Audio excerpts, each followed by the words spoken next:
The Launchcast Reboots. The Launchcast Reboots. You're listening to The Launchcast, the podcast about leadership, business, life, and growth with me, your host, George Andriopoulos. It's like food for your ears. Hey, everybody. George Andriopoulos, the LaunchDad himself, coming at you with episode 141 today of the Launchcast Reboots. It's our second reboot episode, so we are actually rebooting episodes 105 and 106, called A Christmas Carol. These were two of my favorite episodes of our first season. This was Carol Silva. For me, this was such a huge get in terms of a guest. Carol is a legendary New York news anchor who had just retired, who had just gone through a tremendous year of health battles, which she talks about during this episode. And man, was she just an incredible guest. So fun fact about this was actually 2 episodes originally. It was a little long. We had like 3 hours of interview that we edited down to like 2.5 hours, and I didn't want to bog down the episode and have it be super long. So we cut this into 2 episodes, but for the reboost, we splice them together. We're making it 1 episode, episode 141. Carol was just such an incredible guest. I mean, she was so honest with us, and she has sage advice in terms of career longevity, in terms of personal success, faith. Man, she talks about everything. We actually had a co-host for this episode, Jennifer Muccioli. It was our second time having a co-host. I had originally toyed with the idea of having a co-host for every episode, a rolling co-host, but we tested it out a few times, and we wound up changing up that idea as the season went on. But yeah, this was so much fun. This episode, this was to date at that time was just such a huge accomplishment for me to interview Carol and have the type of interview that we had, coming from a person that was on the news and interviewed her fair share of incredible people over time. And so I want you guys to enjoy another Launchcast reboot, episode 141, A Christmas Carol. See you next time, guys. At this time, I'm going to ask that you fasten your seatbelts. Launch sequence. Launch sequence activated. Launch sequence activated. 5, 4, 3, 2, 1. Woo!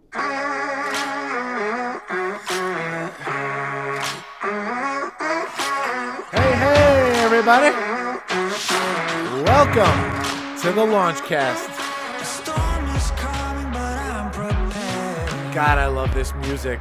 Who else got a theme song out there? Get at me, podcast people. Come on. We are putting it down today on your favorite podcast in the planet, and I am in a talkative mood. We're talking leadership, we're talking business, we're talking growth, and we're talking life. And we are doing it all because it's my show, and that's why we're doing it. Let's hit that chorus.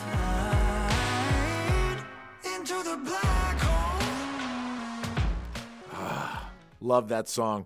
We have a very special guest with us today. Thank you so much for being here. My honor. I'm so psyched. Wonderful. I'm So psyched. This is wonderful. kind of like a marriage of all my TV years lacing in a little bit of where it all started in radio. So I like this. Yeah, this is great. But first, I want to introduce my co-host today. My guest co-host today is my good friend, Jennifer Muccioli. I'm going to tell you a little bit about Jen. Jen and I have been friends and colleagues for quite a while now. And I'm going to pull up her bio here. Jennifer is a director of communications at KPMG. She is my co-producer at TEDx Farmingdale and the co-host of the upcoming podcast, Sanity is Overrated. Welcome, Jen. Thank you. This is exciting. What a day to be your special co-host. Yeah, thank you for being here. You're welcome. I'm so excited to have everybody here. I want to dive in because this is a really important episode. We're going to be talking about a lot of great stuff. So, ready, guys? Ready. All right, let's do this. So, my guest today, Carol Silva, who needs no intro, but I'm going to do one anyway. Carol Silva is the Emmy Award-winning, 3-time Emmy Award-winning morning and daytime edition anchor at News 12 Long Island, or at least she was before she retired recently. News 12 Long Island, America's first 24-hour regional news network. She is a storyteller, a motivational speaker, and a host. She graduated and received an honorary doctorate from NYIT right here on Long Island. I have a list of awards here. It's insane, this list of awards. 3 Emmy Awards, 30 New York State Associated Press Awards, Regional Cable Ace, Press Club, Women of Distinction, Top 50 Women on Long Island, the Juliet Lowe Award from the Girl Scouts of America highest adult award. The list goes on and on. Recently inducted into the Long Island Journalism Hall of Fame. It's an incredible career spanning nearly 5 decades. Can I add one? Please. In December, also, December 6th, the Emmy Award people, NATAS, the National Academy of Television Arts and Sciences, inducted me into their Silver Circle. The Silver Circle. Which is for 25 years of service in television. Although I've had 44 in the business, my husband still laughs at me because as soon as I saw the Silver Circle, I was so touched. I couldn't believe it. It's not the kind of thing you apply for. It's something that they just give you. I have to admit, though, as soon as I saw Silver Circle, I said, what would it take to get to gold? And then it would take getting up at 2:15 in the morning for another 6 or so years. And I said, no, thanks. Was there any thought of that happening? No, 2:15 in the morning got to be a little earlier all the time. Yeah, I'm sure it did. The title of this episode, A Christmas Carol. So I was really thinking about it. I try and do these kitschy little titles, right? I want to make them fun. And I thought I thought of this one after I watched another episode of Crash Caroling that you guys do on News 12, which is so much fun. This year you were surprised, right? Elisa and Elizabeth and Rich, they took you to Holy Trinity High School. Yes. And the choir sang to me. Yeah. That's incredible. That's the alma mater incredible. of Carol and Jennifer both. Yes. Amen. HT. Yeah. HS. There we go. Are we going to start singing? I should explain what Crash Caroling is. Yes. Normally what we do is, and I speak very much in the present tense at News 12 because that is still so much my family. Yeah. And I mean, I still have to go back and clean out my office and hang around and do things with them anyway.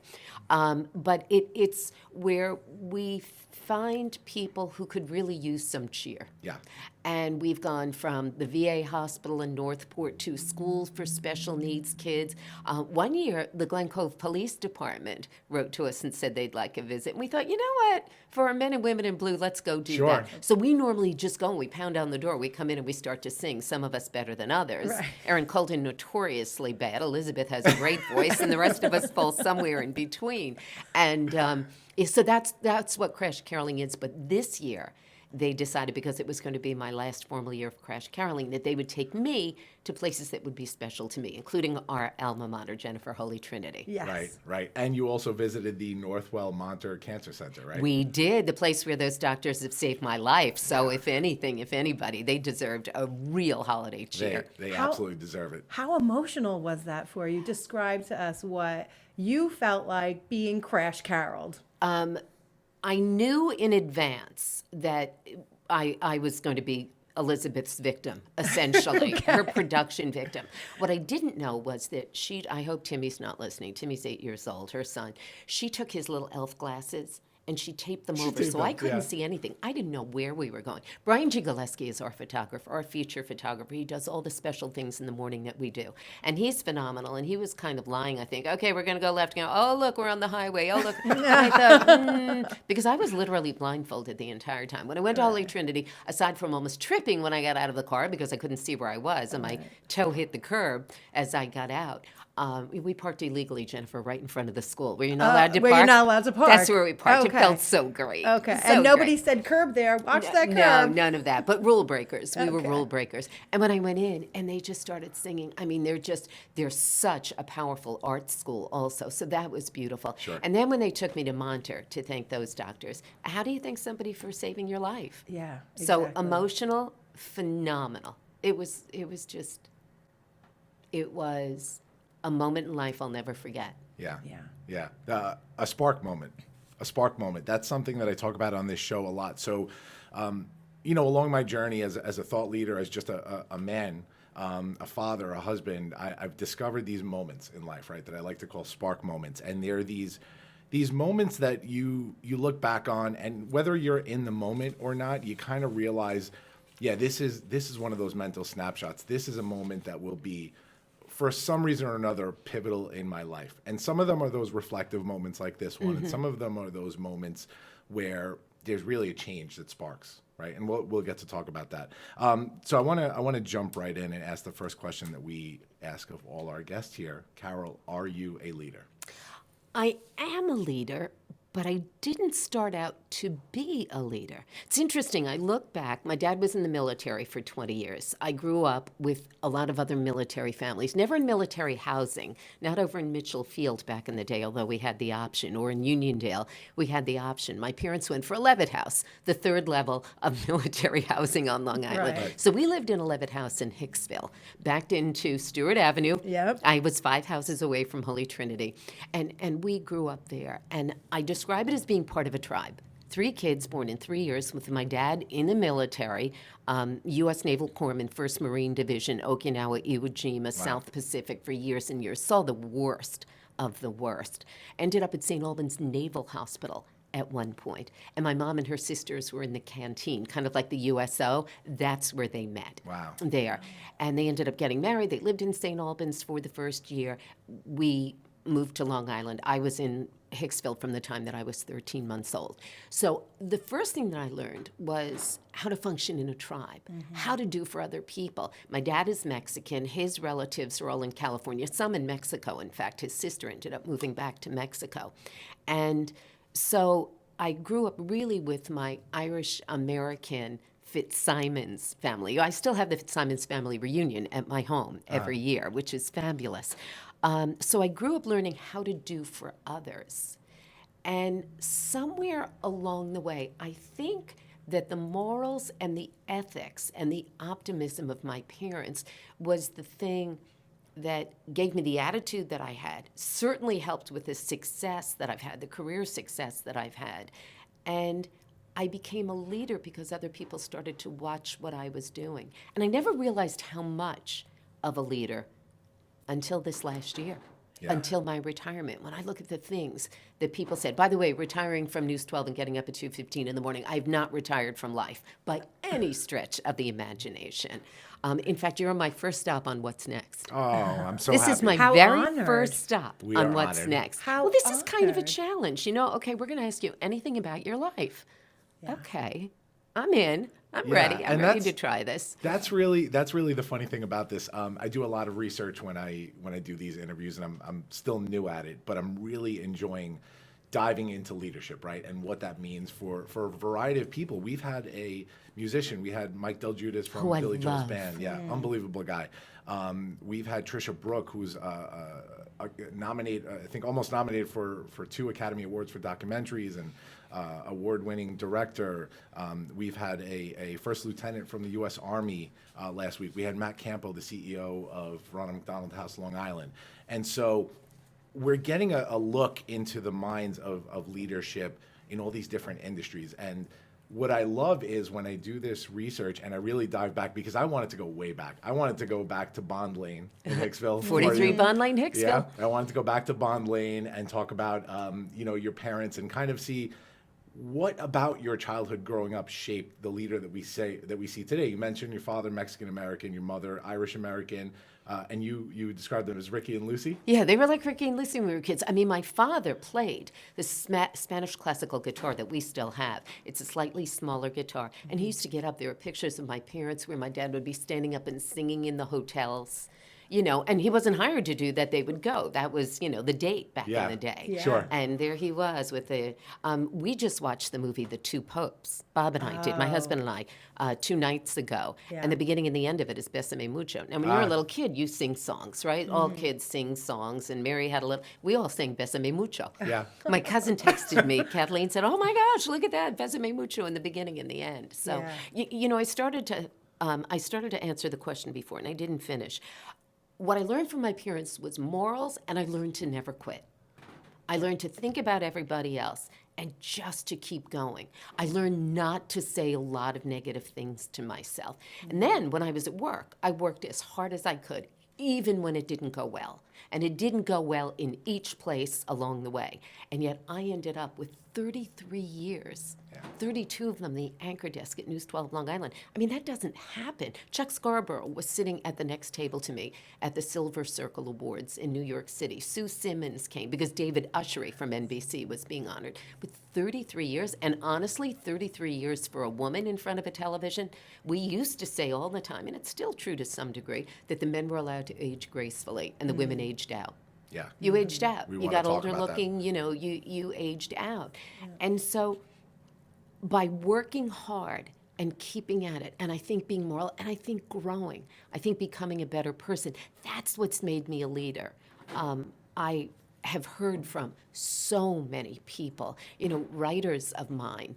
When it comes to a young writer, you can just change the script that they write. The way that it works is there's a producer who selects the stories overnight and writes a good number of them, and then we have a couple of writers on each show. And the writers would write, and some of them don't even own houses yet. So their perspective on the world isn't completely full. Now, I could just change everything, or I could go back and work with each one of them every day. And that probably was not their favorite thing at the time.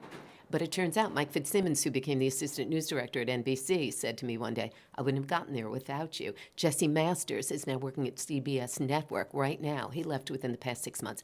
My last day on the air, he took that day so that he could be with me and said, I wouldn't have been there if it hadn't been. And they did not love when I said, listen, this is how we do it. This is why we do it, the way we do it. And I think that was so key to my leadership. And over time, the difference from my 20s, I started in the business at 20 at WBAB, to where I ended at a proud 65, I've become a nicer person too. Yeah. Right. And so my leadership, my leadership power, I don't mean force over other people, but my leadership power has increased with my kindness and my empathy and my understanding. Also, having kids has done that for me. Sure. Because I always think about, well, how would I want somebody treating my sons, Right. my daughter, especially in the beginning on a new job? How does it feel for you to hear from Mike and others how impactful you were to their career? I mean, did you know it at the time? How does that feel when he emails or calls you or texts you and say, it's because of you that I'm where I am today? You know a little bit of it along the way, but I never, ever had any perspective like I do now in the rearview mirror. But it wasn't even a rearview mirror. I mean, I turned around and looked back. Well, I had the little detour that we talked about, right? 2.5 months. Yeah. That I was diagnosed September 18th with stage 4 cancer. And I said, and I had already announced in the end of May that I was going to be retiring because while I'm young enough and strong enough and healthy enough, I said in May, young enough, strong enough, and healthy enough to go do something else. It's time for me to expand. And I do so much talking in schools and to school kids and to women's groups. And I have more to say from everything that I've collected in the life that I have led. So I had the opportunity. You threaten to retire or you threaten to die. And that was basically it. People came out of the woodwork. If I tell you, I've gotten thousands and thousands and thousands of letters and calls and messages about, we're thinking of you, we're praying for you, but also, this is what you did for me. So I didn't have this perspective. And what the pity is that so many of us deserve it. Yeah. I got it because I'm on television. Yeah. And I got it because I had the ability to publicly touch more people, but we all deserve this. I said in the last 4 months since my diagnosis, I'm living my eulogy. I am living my living eulogy right now, and it's awesome. And it reminds me how important it is for us to turn around to the people who've done something right in our lives, even just be nice to us in the day. Even the woman at the counter in Macy's, the, guy at the car wash in 7-Eleven, who holds the door for you, to actually take that moment, take that one moment and pause and turn around and thank somebody and thank them specifically. Thank you, that was kind. Thank you. You know what? I was a little overwhelmed right now, and you did this for me.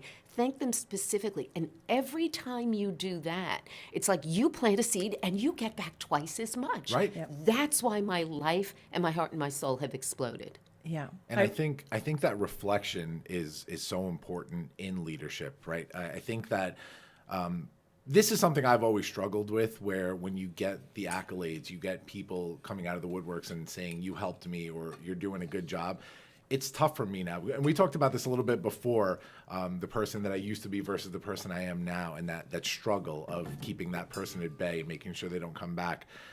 For me, it's always been very tough to hear that in recent years. Because you don't want to feed your ego?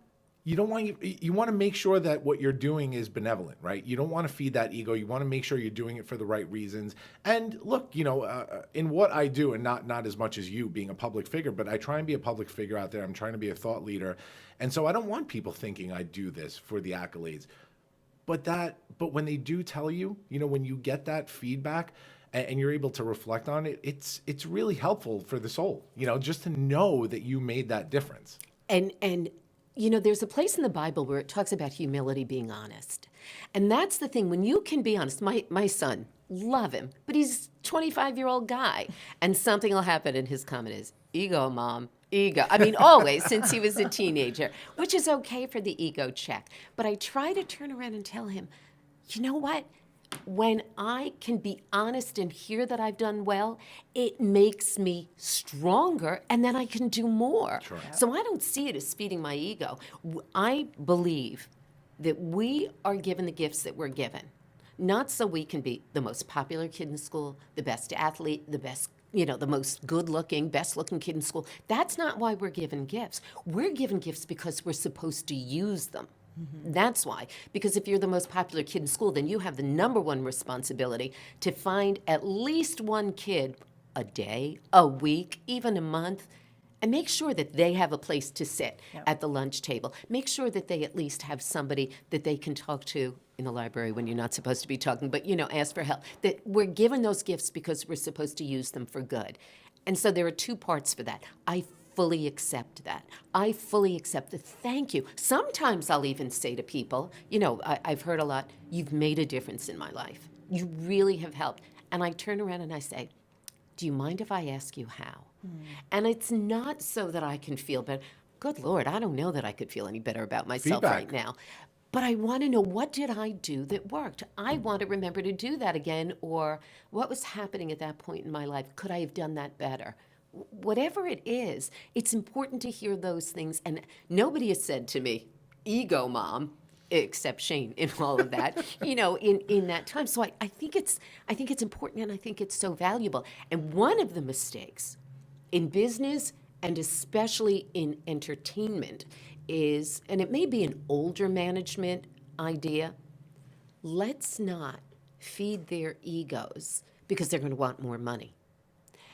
But if you don't elevate your human resource, the humans that they are, they will never, no matter what your business is, give you the best. Right. And I've had people at work tell me for years, I'll go to, reporters or writers and say, you know what, you did a really great job on this today. You did it. If it bounces off my head, I go. And I've had people say, I'd love that kind of feedback on a regular basis. Yeah. Not every quarter, once a year, 3 times a year. I think that is a failing of management in any business whatsoever. That, listen, managers are busy. I mean, in any day and age, and especially in this day and age, and we're all doing more with less, including our managers. Sure. But for managers to be able to do that, to realize that when they see that somebody who's worked their cash register or marketed that product, sold that plan, when somebody's done a good job, to actually go and take less than 60 seconds out of the day and say, that was a great thing you did, and it was a great thing because 3 years ago, you weren't doing that. Look at how much you've grown. Or that was good for the business. You've added business stability. Or that was just kind. And that is a leadership failing. And that's something I did well. And that's something I learned from my father. Yeah. I think that's so important, seizing that moment out of every ordinary day just to say to someone, you've impacted my life. You're doing a great job. I felt you're valued because of the following reasons. It's just so important. It fuels humanity. It makes us more mindful, and it really brings us together. because your tribe grows as you do that. Oh my gosh. Your tribe exponentially grows, and you never know when you need to rely on that tribe to help you through other times in your life. Amen. And by you touching people personally, there's a community behind you, ready to rally around you when you need it most. And I know you know a thing or two about that. Yeah. And that's the biggest difference for me and what I've discovered over the years of running a company and managing people. There's a big difference between managing somebody and leading somebody. Huge difference. And when you consider that not only are they a vital part of the machine, but that idea of human capital, right? That these are real people that you're dealing with and real feelings. And so when you lead them in a way where you're empowering somebody and people are part of that team, they're vital to the success of an organization or a team, that's leadership. That's not managing, that's leadership. And then you get the best out of them. Yeah. And so your business does better. I mean, if you need to start with a quote unquote selfish motivation, it benefits the business. Yeah, absolutely. If for nothing else. Absolutely. So I want to touch on real quick, you mentioned before, you touched on faith a little bit. So growing up on Long Island, as we all did, we're both Dalers, Jennifer and I, and you're from Hicksville. Growing up on Long Dalers Island, meaning Farmingdale folks. Farmingdale. For those of you who are not Dalers. Listen, if you don't know what a Daler is, I'm here to translate every story from Thank you, taxes Carol. to Dalers. You're welcome. and so growing up on Long Island, you as we mentioned, went to Holy Trinity High School, as did Yes. Jennifer. I want to talk about briefly. I want to talk about that and your faith growing up, because I know you've mentioned this not just today, but in interviews that I've watched recently. I want to talk about what kind of role faith played in your life growing up, and then later on we'll get to what kind of role it's played now. Well, I could tell you that my mother, who went to Mass every morning, told me once, people ask me why I go to Mass every morning, and I tell them, if you had a daughter like Carol, you'd go to Mass every morning too. But I don't think that's what Called it you out. was. My disclaimer at the front is, you don't have to be Catholic. I don't care what you are. We all have a spiritual side to us. And mine, God is what I believe exists in some form, not some guy up in the sky, but something certainly greater than I exists. And that greater being decided that I would be born into a Catholic family. And so I was. But the first place that I learned what it is to be Catholic or a person of faith is by watching my mother. By watching her be kind to other people, be thoughtful of what other people need before you think of yourself. That was the first part of my faith. And faith is a living thing. It's your guidance along the way. And if you pay enough attention to your guidance, and it's the only thing that you see modeled for you, it is the way that you live. And I live. I'm one of 3 kids. My older brother's 11 months older. The younger is 22 months younger. When I was a kid in that military house in Hicksville, we slept in the same bedroom until I was 6 years old. All 3 of us slept in the same bedroom. And you learn how to think about other people. That's where faith came from. The image that I grew up with was image of a God. Connor, my daughter, I remember her saying when she was little that God was a she. And we said, well, that's good too. That works for me to this, that works for me until this day. Where is faith? Those building blocks that my parents put out there for us, that we would go to church. Church is a time of reflection for me still. It's a place where I go and I close my eyes and I listen to the music and I think, and the busyness stops. That's some of the power of it. It's also the power of the community. Connor and Shane both sang in the choir at church at the 10 o'clock Mass. That is still our community. Those are still, we all have kids in our 20s now. But that's where we go still as parents, because that is our community. And a church community, a synagogue community, a temple community, a mosque community, whatever community is, that's a good thing. A place where people are going to do good. And that faith reminds me that I'm not alone, that I owe it to others, to think of others, to do for others. Faith is everything to me. It really is. And, I had a little detour. September through December. And I was diagnosed with stage 4 cancer on September 18th. And as my doctor, Dr. Sitharamu at Mantra Cancer Center at Northwell, when she was giving me the diagnosis with her PA, Kira Barnaby, it was not 4 seconds later that in my head I heard, "Thank you, God, for healing me." The words were there. Wow. The words were present. My husband says to me, "You have great faith. Why don't I have that faith?" Well, the other thing that I do is what my parents gave me, and then they sent us to Catholic school, Holy Family Grammar School, Holy Trinity High School. I was at University of Dayton for 1 year when I was in college, and it had been a Catholic school and was still essentially a Catholic school. And the coolest thing to do during the week was go to 10 o'clock mass on a Sunday night. You took your shoes off, you crowded, people sat in the aisles barefoot. It was great. You tried to find your shoes when you left. If it was winter, it was a little more challenging. You really needed them. But I have always fed myself faithful or optimistic stuff. It's the people I choose to spend my energy on. It is the people I choose to let in the closest to me. It's what I listen to in the radio. I only set a couple of music buttons. After all my rock and roll years in radio, I only set a couple of music buttons in my car. Probably a year or two ago, in part because my husband, who is really an audiophile, he listens to everything, loves live music. He probably made enough fun of me, and it was probably peer pressure in my own house. But I love constant reinforcement of what is good. And so it's what I feed my soul all the time, very intentionally, very deliberately. And all of those things combined, here they are. Yeah. Here they are, and here they manifested when they said, "You have stage 4 cancer." It spread from the tumor in your lung, and more than a liter, more than twice this bottle of cancerous fluid around your lung, it spread to 12 tumors in your brain. And I heard that news, and I repeat, the words that went through my head were, "Thank you, God, for healing me." And that is the result of how we choose to build life over time. And it doesn't have to be Catholic, but do you choose to build your life in an optimistic, hopeful, helpful way? And if you do, maybe there's a good chance that you'll end up there. And on November 11th, I went back. I had a lung surgery October 2nd, I believe, and then to remove the fluid. The tumor was still there, but they were hoping it would grow with the drug. And then October 8th, the following week, I had 3 hours of gamma knife radiation, laser radiation on my head.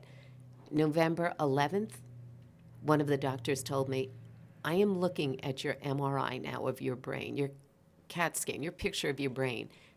I cannot find any trace of the first 9 tumors, and somebody would have to show me where the other 3 brain tumors had been to know they ever existed." It's incredible. It is great science. We have the most incredible medical people on Long Island. A former number 2 man at Sloan Kettering, Dr. Rich Barakat, is now the head of oncology at Monter, at Northwell, and is bringing in now all these people. Now that his first year there is over, the no poaching year is over, he's bringing in the best of the best from around the country, and he's a remarkable man. We have incredible science there. But the doctors keep telling me it's my attitude, too. Yeah. It is. And you can dial that back to your childhood when you said, "I learned at a very early age not to say negative things to myself." I will not repeat negative things to myself. Yeah. I tell school groups, I tell my own kids, if somebody came to the door and they said, "Hey, drink this, it's poison," you'd slam the door in their face. But why do we let people not only say negative things to us, but then, that we can help if somebody says it, but then we repeat it over and over and over and over again to ourselves. When I came from a family that had little or no money, and you sleep in a bedroom with your brothers because there's no money when you're a kid. When I was in college, when I was at University of Dayton, I was working for the chairwoman of the education department, and she had done some great work with the woman who studied death and dying. Jeez, I forget her name. But she had studied under the woman. So, I know somebody out there is yelling the name of. Everybody knows who she is. So I remember her, she was a brilliant woman, the chair of the education department, and she said to me, "For every negative thing you ever say to a child, you have to say 7 positive things." Now, it's not that we should say, you know what, you should never punch your brother in the face again, but you're a really nice person. I mean, you know, we make our kids responsible for and knowledgeable of who they truly are, but let's look for the good and let's reinforce the good as well. And that is what built me to the strength of where I am today. Wow. That's incredible. Wow. It is incredible. And for me, faith within leadership, right, has been so interesting. And I love this point of view because throughout the first 5 interviews we've had, this is a totally unique point of view in terms of faith. I've always looked at faith. I grew up Greek Orthodox, right? So very similar. I figured as much. When I tried to learn to spell your name, that was one of the first things I thought of. So very similar to Catholicism in a lot of ways. We are very rooted in our traditions, right? And so I took that growing up, and I still practice the Greek Orthodox religion, but I took that growing up as whenever I needed something, right? Whenever there was something that I was going through, not that I was asking for something, but something that I was going through, and it was one of those dire straits moments or just something difficult that I or my family was going through, you look to something, whether it's a God or whatever. Faith doesn't have to be a person for somebody. And we chatted a little bit about this before the interview, but faith doesn't have to be a person. Faith could just be a belief in something. And within my own leadership, you know, years of doing what I do for a living has taught me and given me a lot of skills, big skill set. But there are still times, you know, running a business, being a business owner, being responsible for other people, taking care of my family, where you get into a situation and you go, I don't know what to do next. I've exhausted all possibilities. And faith for me has become, you know what, George? I step out of the situation and I go, you know what, George? You always figure this out. You always figure this out. Let it happen. And that's faith for me within my leadership. And I just trust that whatever's going on, whether it's me or a higher power, is going to help to take me to that next level. And it always works out every single time. I was driving here today and I thought, what if this doesn't go well? You know, that kind of entered my mind. Or what if there are stumbling blocks in this?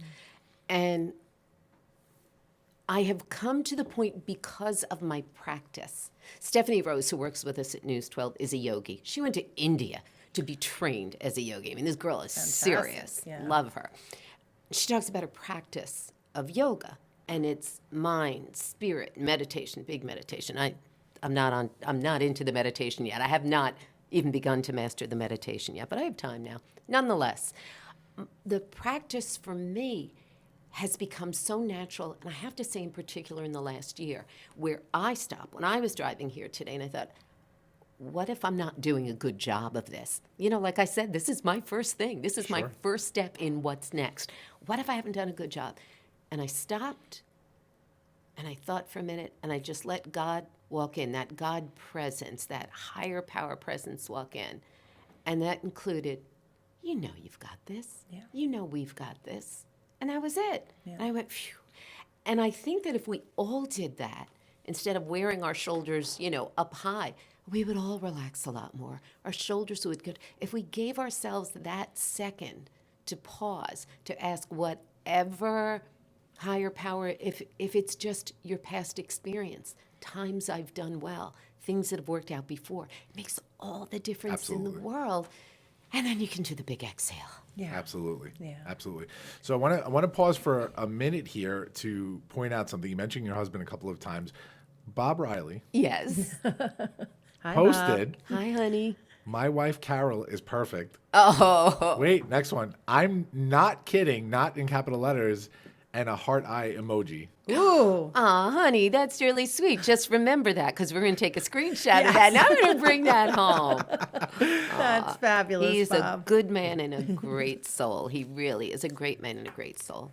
We're getting some good engagement here on social media, and so I think I'm going to extend out the live part a little bit. We give him a little more? Let's give him more. What do you people want to know? Let's give him some more. Let's dive into the rest of the agenda because, wow, I love this. I love this. I love this. Okay. The Launchcast is sponsored today by the Leadership Experience, a coaching masterclass. intentional, unconventional, thoughtful leadership from keynote speaker, CEO, nonprofit board member, and TEDx executive producer, George Andriopoulos. Hey, that's me. Guys, the music's getting louder and it's epic, which means this is something you shouldn't miss. Registration opens on December 15th and we are beginning January 15th. This music is so loud. That means it's amazing. Join us, theleadershipexp.com for details. You don't want to miss this. So, Holy Trinity, we talked about. Now let's move on to college and your career. So, I read a couple of conflicting things. So, this I want to clarify. So, I know you went to NYIT for your undergrad and you had that honorary doctorate. Did you also attend Nassau and the University of Dayton? Yeah, I went to Holy Trinity, and when I graduated from Holy Trinity in 1972, I applied to Fairfield University. My cousins from Garden City, two boys older than me, 2 years and 3 years older, had gone there. And I had gone to visit with my friends, and it was fun. We got our licenses. We drove to Fairfield. It was the time of our lives. And I got accepted. It was either the first or second year that they were accepting women, which was fabulous. And I showed my parents the letter, and they said, that's great. Of course, you can't afford to go there. You know, we don't have that. Dad was in the military for 20 years, so we're still on catch-up. You can go to Nassau Community College like your brother.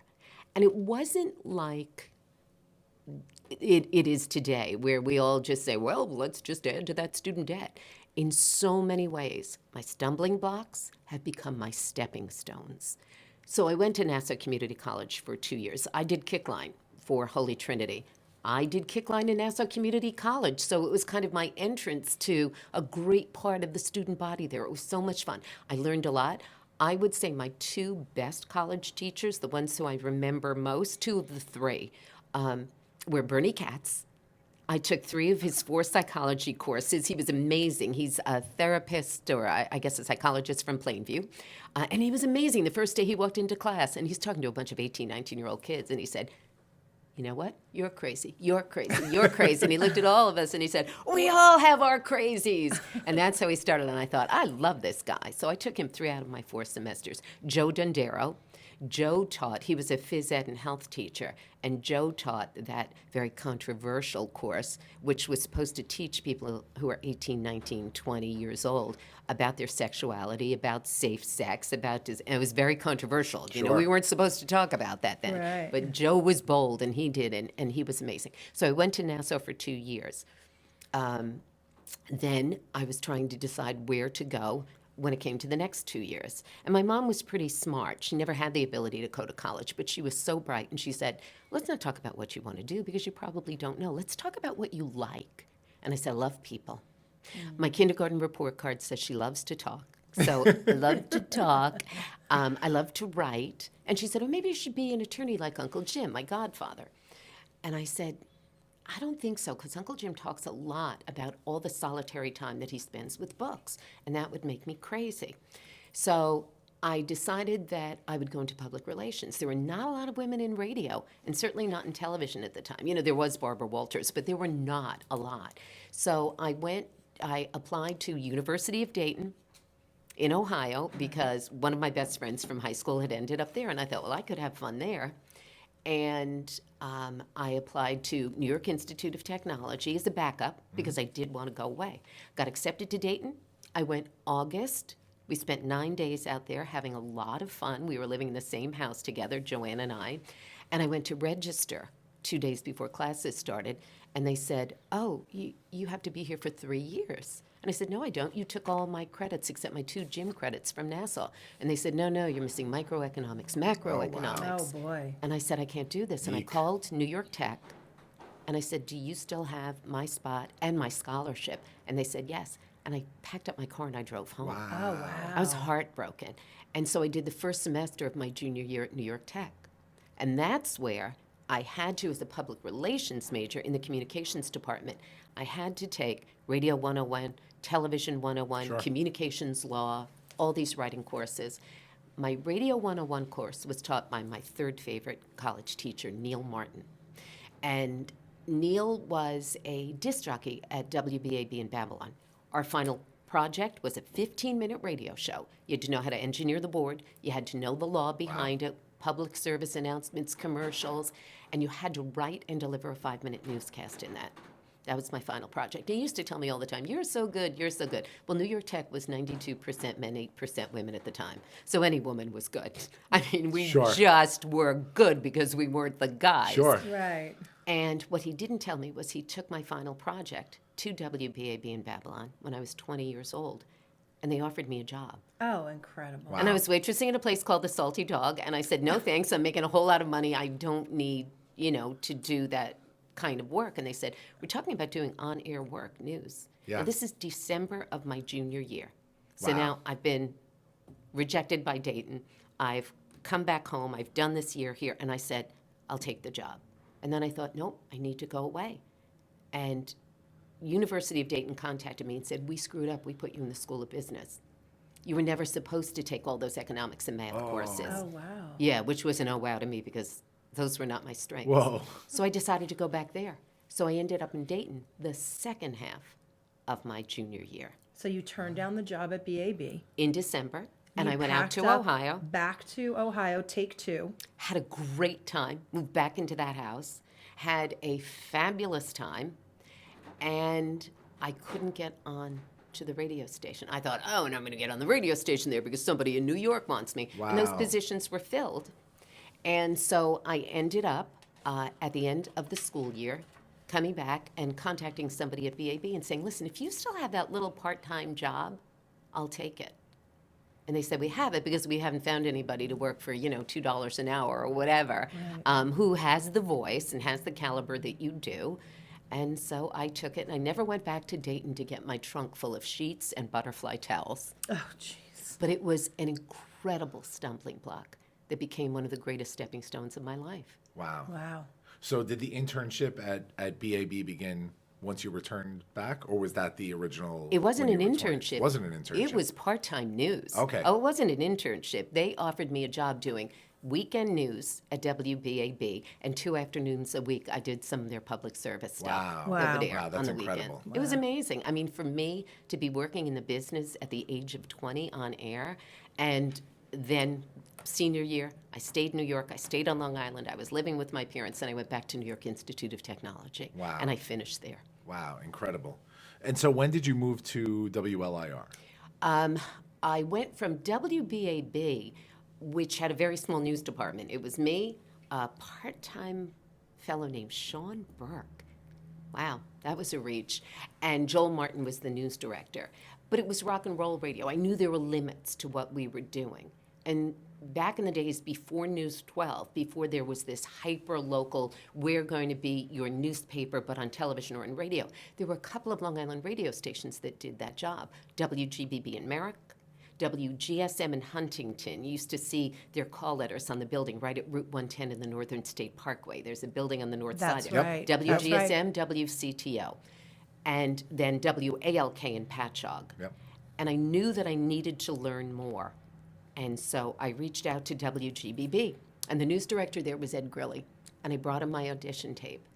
And he said to me, if I had a job, I'd hire you tomorrow.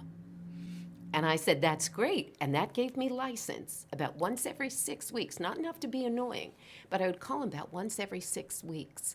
And I would say, hey, just want you to know, I did a story about this. I went out and I covered that. I did this, I did that. And one day he said to me, I've just got to hire you so you stop calling me. And that was when I went to GBB, and I really learned. It was serious. It was a 15-minute solo radio news show in the morning. Bill Whitney from the CBS radio network eventually sat next to me. Larry Kofsky from Crane's New York Business was there. Howard Lieberman, who ended up on WINS and CNBC maybe. It was a phenomenal, phenomenal group of men and me. Wow. 7 of them, one of One me. of you. Blazing trails, as always. Blazing trails, As baby. always. So WLIR, I want to talk about this iconic rock turned new wave station and how it influenced your career, because it was a big part of your career, right? It was a huge part of my career, 1979 to 1983. Yeah. I mean, John Lennon was killed during that time. That's probably one of the largest news stories that we covered. But my news director, Steve North, also known as my first work husband, Steve did a series on drunk driving. And it was the first New York State Associated Press Award for reporting on drunk driving, because things were changing. We were evolving. People hadn't been talking about that until then. You know, it used to be, I know a lot of people who used to, if you got stopped by a cop on the way home, no matter where you lived in the country, pull over and sleep it off, or it was different. The awareness across the line was not what the awareness is today. My kids are in their 20s, and then I have an older one in his 30s, and they will not, any of the three of them, they will not get in a car if somebody, with somebody who's been drinking. There's always a designated driver, or there's Lyft or Uber or us. Yeah. They're real smart. Yeah. So, but it was a lot of fun too. I mean, we just interviewed so many rock stars. I was with B.B. King, in New York City, in this little dressing room where it was him and his guitar, who was the greatest love of his life. And I thought, at the time, you don't know your living history when you're living it. That's right. What did they say? That youth is wasted on the young? Yes. So I didn't get it all, but it was a phenomenal time. I would rather, you heard me refer to my love of music before, I would much rather know about the musician than about the music. And that's why Steve and I made a good balance in the news department. I love to ask people about, about their lives, about how they got to where they were. One day I was in the newsroom, and I did mornings and Steve did afternoons. And I bent down to pick something up, and there was a big glass wall which led into the studio where the DJs were. And so you could always see each other. And I leaned down to pick this up, and I stood up and said to myself, I thought, God, who is that? That is the ugliest man I had ever seen. And Steve happened to walk in, and he said, that's Frank Zappa. Oh, man. Who was a nice guy. Yes. He was a little out there, but he was a nice guy. I would never have said that to his face. Yeah. I have a quote from Steve. So I read a great piece that you actually referred me to that Steve North wrote about you. Really, really great piece. Yeah. A lot of love there. I saw it. He's still my work husband. Yeah. He said, during our time together, we interviewed politicians, newsmakers, and rock stars, reported on the 1980 Democratic Convention and the shootings of the Pope, Ronald Reagan, and John Lennon, hung out with Billy Joel and his band, and essentially had the time of our lives. It really seemed like that. I checked out Dare to Be Different, the documentary about WLIR. So as people that grew up on Long Island, LIR was legendary. It was legendary. Yeah. And so I watched that documentary, and the names in that documentary were incredible who came through that station. Not just the people that worked there, but of course the musicians that came through the station. You got to give me a rock story. You have to have a good one. Joan Jett and her manager, Kenny, all of a sudden one day showed up. When we did the reunion, when we went to meet about this movie, Dare to Be Different, we met with the producer. We were all sitting around in the basement of someplace, I don't know, and it was pretty typical for us to be in a basement. And we were all talking about who got mugged. And I was the only one who had never got mugged, because I would arrive there at 4 a.m, and it was near a troubled spot in Hempstead at that time, a place known for drugs. And you'd park in the parking lot, come inside the building on Hempstead Turnpike, Fulton Avenue, and you'd take the elevator to the 7th floor and run up to the 8th, or take it to the 6th floor and run up to the 7th, to the penthouse, as we called it. And there weren't much penthouse about that place at all. It was incredible. But anybody could essentially take the elevator up and then walk up that final flight of stairs through the fire escape, entrance onto the roof. Right. And that's how you got up to LIR. And all of a sudden one day, Joan Jett and her manager, Kenny, showed up. And we started playing their music at a time when other people wouldn't. Dennis McNamara was our program director. And Dennis, who is still a Long Islander, still involved in so much, Dennis just got it. He just had a nose for it. He put them on. I love rock and roll. And we, therefore, became their friends forever. Bono still talks about how WLIR would play his music when nobody else did. And so Dennis McNamara, this Long Island DJ, disc jockey, is a hero to Bono. And you too now. That's crazy. It's right? And it was just every day for you. It was every day. It was just every day. It's not like you intentionally went in and said, we're going to have the courage to play Joan Jett. You played it because it was good music, and you had a nose for this good music. I didn't have that nose. I've got to give that to Dennis McNamara. Also, yeah. Rosie worked in our music department, and she worked doing some of our public relations and our, marketing stuff. She had a great collection of music that she gave to Dennis one day and said, you really ought to listen to this stuff. It's kind of the next generation. It's the next wave. Yeah. And that became a lot of the new wave stuff, which, by the way, for some traditional rock and roll lovers was, it was hard. It was hard. A lot of the guys who played the classic vinyl are in Sirius now. The Dennis Elsis. I mean, those guys who had been through LIR, and then they were over on Fordham's radio station for years. They've moved over to Sirius because they loved that music. So that classic rock and roll. But WLIR really did introduce this different way of thinking. And Dennis was ballsy. Yeah. He went over to London, and he listened to what was being played there, and then bought some albums and brought them back. And then he had the albums sent here before they were technically released here. And that's some of what we played. Sure. And that's how, there are people who went to school in Jersey or in Staten Island, and if you were close enough to the water, if your dorm was close enough to the water, you could get the LIR signal, and they loved it. People would fight for those rooms. So it was a crazy, incredible time. I was at the Democratic National Convention on the last night. Pictures weren't so big then because it was radio, and I wish I had this picture. I was the last person in Madison Square Garden waiting outside the CBS broadcast booth, and I interviewed Walter Cronkite after his last broadcast, and it was phenomenal, his last convention broadcast, and I knew that was history. I was fully aware of that one. It was incredible to be in that presence. Now that I think about it, he might have been my age. That's incredible. Somewhere in that Do you still have neighborhood. that? Probably not, because at that point I wasn't saving everything. I was doing it and moving on, and I was doing it and moving. Steve may. Steve has everything. Yeah. It's interesting to hear about the dichotomy of the news aspect of LIR versus the music, right? Because it was just known as a cult music station, right? But being able to bring that news into it, which not only sort of broadens the range of the network itself, of the station itself, but the content is a little more broken up. It's not just about the music. I'm so fascinated by radio and how it's grown over the years. And we've talked about how I'm a huge fan of Howard Stern as an interviewer.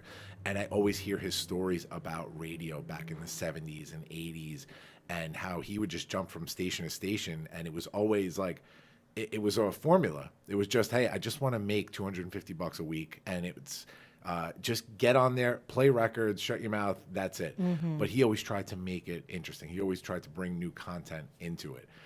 So when a station actually achieves that cult status, that's tough. It was amazing. We used to do something called mini close-ups, and you asked how WLIR affected my career. I could not do a story about the Consumer Price Index because nobody would care. Right. But I could do a story, and this is the kind of thing that I've taught my writers at News 12 for all these years. Don't do the Consumer Price Index story. Nobody cares. But say, listen, that date this weekend could cost you $4 more, which was a lot in 1979 or 1980. It's going to cost you more because meat's up, and the milk that could go in your coffee, and guess what, beer too. And that's where I learned to make every story relational, working with that. And we would take these stories and we would mix them in with music. I mean, it was so fun. There was a lot of Monty Python in our mini close-up. Those were the recorded specials that we aired every single day, and they were so much fun. I'd go into the city. I happen to love Kenny Rankin. A lot of people don't know who he is, but he's got a certain kind of voice. I just loved Kenny Rankin. And I could go into the city and just interview him. I could make a phone call and meet almost anybody who I wanted to meet. And it was such an exciting way to grow up. It really was. All because somebody hired me back in the day. Right. Yeah. Right. And that set up, the experience that you took into TV eventually. What did you take from radio into television? I think the people who work in radio first have an ease. I'll look at young reporters sometimes, or even young writers, and I'll see that, they want to try and be a little bit like New York Timesy or a little Walter Cronkite or look grown up, come across as grown up. Sure. And what I learned very easily is that people want to talk about what they want to talk about. They want to talk about life. You know, it should be relatable. And that's really what I learned there, is to be relatable. And that's how every story, you know, Elizabeth Hashagen said that. News 12 did an incredible week of send-off for me, the last week that I was on the air there. And that's one of the things that she said. And when I was inducted into the Long Island Journalism Hall of Fame, she said the same thing. Carol will not let a story go unless it's relatable. I just think it's so important. You don't want to be bored. Right. So what do you want me to tell you about? Do you want me to tell you about that, well, the tax bill is going up 0.03? No, you don't care about that. Hey, guess what? You could be paying $37 more a month just for this. And instead of spending that money on what you might want, that might be a night out with a family, that might be a night at the movies with your family. Yeah. People want to be able to relate. Sure. I believe in being real. Yeah. People really want to identify with stories. They want to identify with, how's this going to impact my life? They don't want to hear about data and statistics. They want to know, how's this going to affect how I buy groceries for my family, or what vacation we can go on together, or what is this doing to my life? I think that's so important. Being relatable, finding the story that's going to touch every single viewer or listener, I think is just so important. That's the greatest thing that rock and roll radio gave me. It really was. Plus a lot of concerts. I used to go to concerts for work. I mean, it was amazing. Incredible. Yeah, well, it's that authenticity, and so it's a real good course a crash course in authenticity. Yeah. You know, bringing it back to leadership for a minute. This is something that I've discovered over the years. You know, if I'm doing a consult with my company and I'm, let's say, training a sales force at an organization, and people ask me what that secret to sales is, it's just being yourself. You know, now that I've been on the stage for a few years and I do my TED Talks and keynotes, and subsequently organizing a TEDx event with Jennifer. You know, when you train a speaker and you see that it's sort of that contrived feeling up on stage, and they ask you, well, how do I get rid of that? Well, you got to be yourself. And so authenticity in leadership is what engages people.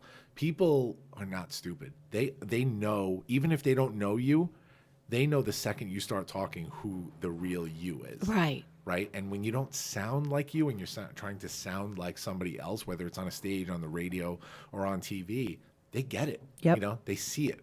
And it's important that we learn to be our authentic selves in order to create change, to do good things. And you know what's great about it? Once again, it's a big exhale. It's relaxing. A lot of people said in the kudos that came in the last few weeks that I was at News 12, a lot of people said, by the way, who she is on camera, who you see, that's who she is in everyday life.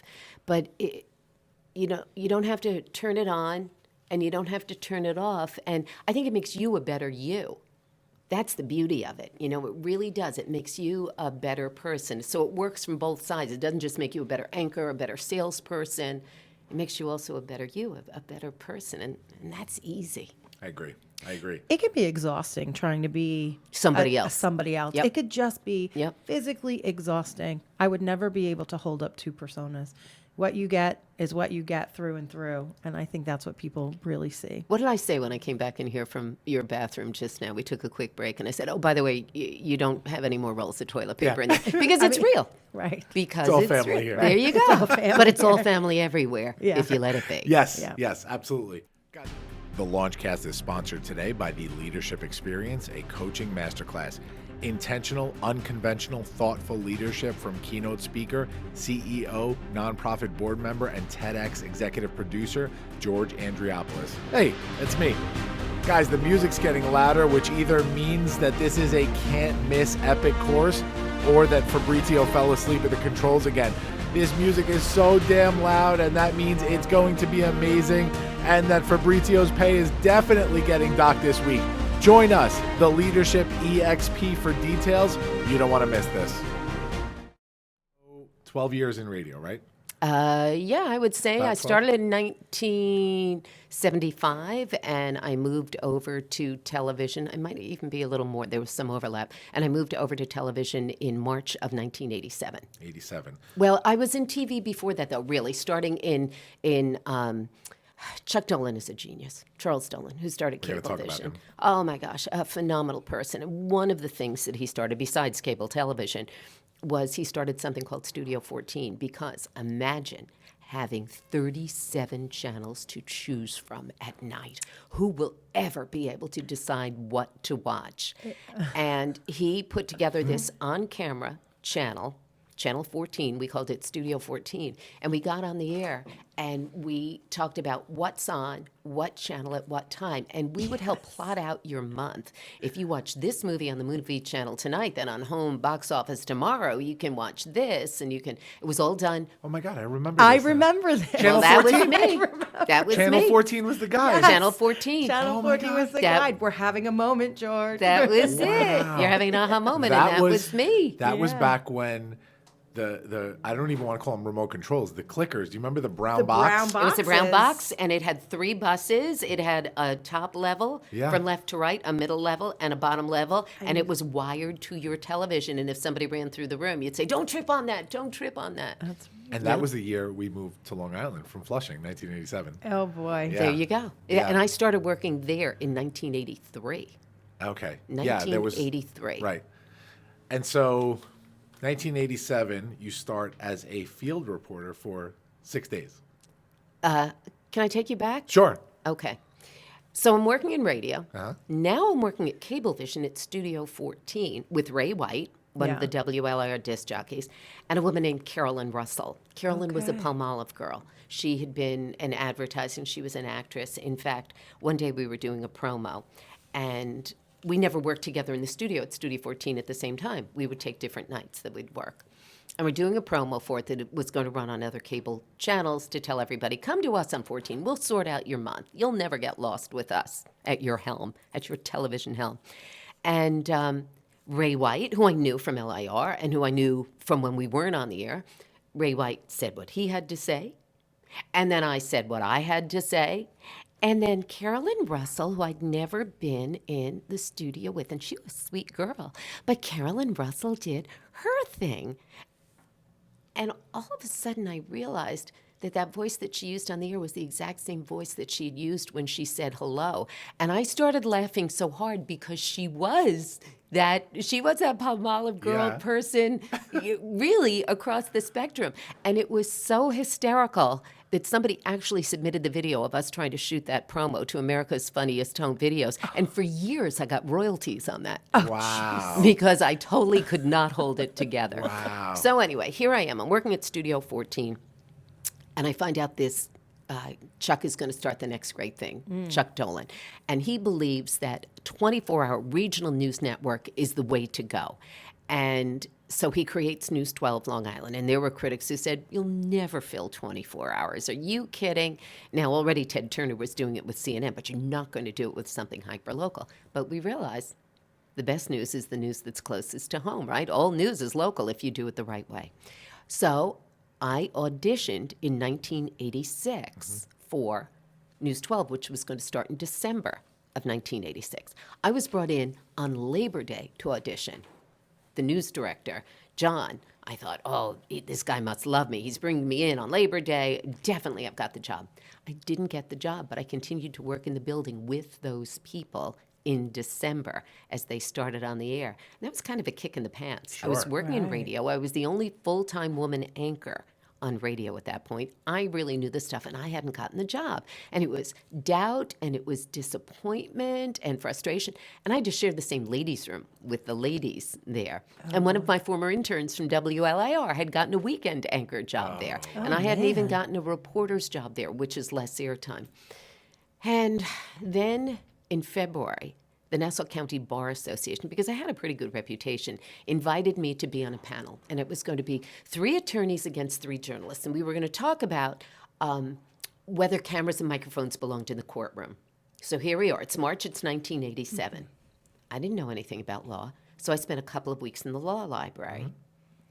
And I photocopied, mimeographed some of the pages out of the law, then out of the law books. Then, you know, there weren't those little stickies that you can buy now, sticky Post-it that you can, so out of, you know, here my Catholic school training came into view. Scissors, different colored pens, different colored paper, and little scissors, and I made tabs on all this different case law for anything that could possibly come up about the rights to a fair trial versus free press. I did the debate that night, and at the end of it, Stephen Scaring, who was a young assistant district attorney in Nassau County, came up to me and said, "You were amazing. You were awesome. You kicked butt." And then he said, "Why aren't you on that News 12?" And I said, "Don't ask me, ask him." Ask him. And I pointed to the man next to me who was the new news director at News 12. And I said to Norm Fine, "You will have a new tape and a new resume on my desk tomorrow." Or I will have it, excuse me, on your desk tomorrow. You will have mine on your desk tomorrow. And the next day he hired me. And 6 days later, he had me anchoring. Wow. And that was the beginning. Wow. Yep. And, That's incredible. You know, and when I think about it, the reason for it was that I was so disappointed, but I didn't quit. Because there's no room to quit. There's no room for a Silva to quit. You don't give up. Nope. You just don't quit. You could be disappointed. Time that pity party. Ready, set. And that wasn't a military thing. That was an optimism thing. That's how we grew up in the house. Yeah, you have every right to feel sorry for yourself. Okay, what are you going to do now? Right. And what I was going to do was continue to work hard. And that turned into an incredibly successful television life. So I think I know the answer to this, but I had found this in my research. There's a rejection letter hanging on the wall of your office. I love it. Now, that rejection letter was from 1983 when Cablevision was also starting something called Long Island Exchange. It was a magazine show, think 60 Minutes, but super hyper local.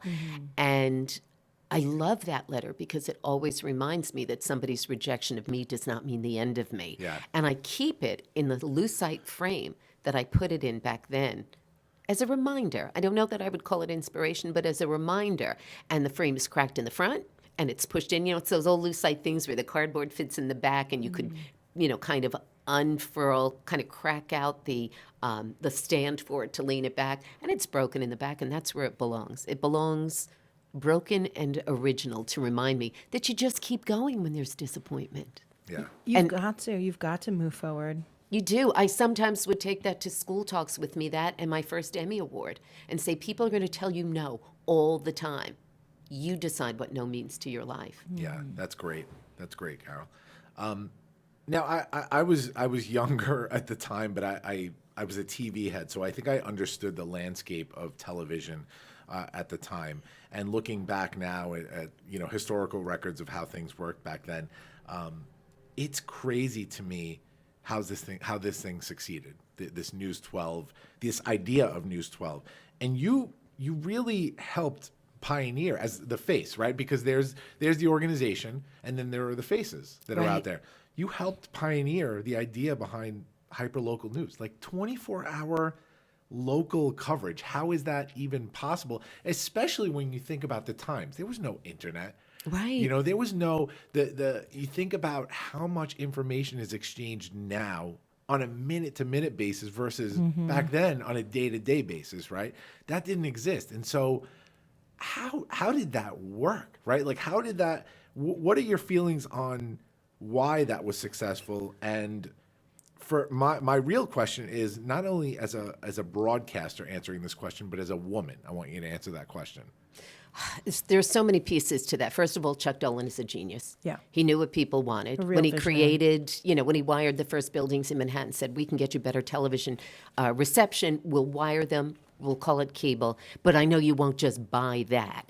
And he then said, I'll give you something to go along with it. And he created a little company called HBO, Home Box Office. So it was his genius, number one. I think I was a good pick. And I was a good pick because I love my life. I love my Long Island life. Yeah. You picked the right person for that job. You know, my managers say, and no, this is not a humble brag, Shane, ego mom. My managers would say, nobody does breaking news like I do. But I know the island so well. Helpful with that was going to a regional high school. I wasn't just a Daler, although being a Daler is fabulous. Yes, it is. But besides that, George, I was, I mean, Jennifer, you know, you're a Daler, but you're also regional. Yeah. So I learned more about places on the island. Heck, I dated a lot. And so I went different places. Sure. I'm curious. So I went different places. My grandmother used to talk to everybody in the grocery store. And sometimes it made me a little bit bored. But she wanted to know about people. And my mom wanted to know about people, and I want to know about people. And so that was such an advantage for me. I love the water. I was a lifeguard as a kid. I swam when I was 10 years old, LSA, Levittown Swimming Association. William Levitt put pools in all of those communities. So I swam. So I went to other communities to swim. I swam in Holy Trinity. In fact, my Holy Trinity swim coach was inducted into the Long Island Journalism Hall of Fame the same day that I was. Pat Milton, who I still call coach. She is an executive producer on 60 Minutes. Is that phenomenal? That's right? fantastic. Yeah, she called me recently. Coach and I have to get together in January because now I have time. But so how did it work? It worked because there were enough of the right people in place. And I'm the people who stayed for 33 years there on the anchor desk. So it's curiosity, it's love of where we live. Those are the people who endure, I think, you know, those who love where we are and what we do. Jennifer, we were talking about it before. Long Island is a city. I mean, we have a larger population than a lot of cities do, 3 million people. And I honor that, and I love it, and I respect it. And, you know, as a woman, how did I do it? I just kept working hard. And it wasn't easy all the time. You know, there was one person in particular in my career who did not want my career to go the way that it has. And I just kept doing the right thing. And when you endure and you just keep doing the right thing, you kind of end up the winner.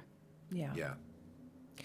So in the early days that you were at Channel 14 and Channel 12, how did you come together as a family to anchor? Because it looks, from my perspective, it looks like a gigantic family, and it looks so easy, but I know it's so incredibly not easy, and you really have to have that cohesion together. Elizabeth and Elisa and Rich talk all the time about how I taught them about family. I mean, they said it in the last weeks. I chose Elizabeth and Elisa to introduce me in the Friars Club in New York City. When I was inducted into the Silver Circle for the Emmys for Natus. And I guess I have to credit my mom, because I learned to think about other people and to do for other people. And that's what I did at work. And I forever have used the term, you get the family you get in the family you choose. That's right. I taught my children that when they were little. And that's what I brought to work. And, you know, I wouldn't be one to say, I said Chuck Dolan brought in the right people. I was one of them because I love Long Island. But Elizabeth and Elisa talk about how I brought family to the morning show. They both joined the morning show after I was there, but what a family thing it was. And when I was diagnosed in September, actually Elisa brought everybody into her office and said, listen, any differences we've had, anything that goes aside right now, we are pulling together as the family that Carol has helped us create, and we're going to do all this right until she gets back here. And what a great way to work. Yeah. But that means you have to stop and breathe. You know, you can't just snap and say the wrong thing to people. You know, in my marriage, I say I've never called my husband a name, except once. Just to cool his jets, just once. And it was because I never wanted to fight about calling him a name. Yeah. Because then we would be so off course from what it was that we needed to discuss. Yeah. And the same thing is true at work. You know, in 10, 20 years, people are not going to remember what you said to them. They will always remember how you treated them. That's right. Yeah, absolutely. You mentioned something before that I wanted to touch on, and then I'll go back. Long Island. Long Islanders have a particular affinity for you, I think, as an audience member, because you're our anchor, right? Yeah. There's a big difference to me, to your credit, for helping to build the following, you know, behind hyperlocal news. But there's a big difference between the regional network anchor and our very own hyperlocal anchor. And so because of that, we knew that you felt the emotions that we felt when the big news was happening in our area. Right. And so I think that's why you had, you know, better engagement and a good following. And you were here for 33 years doing this. And that's why you are a legend on Long Island for what you do. You really are.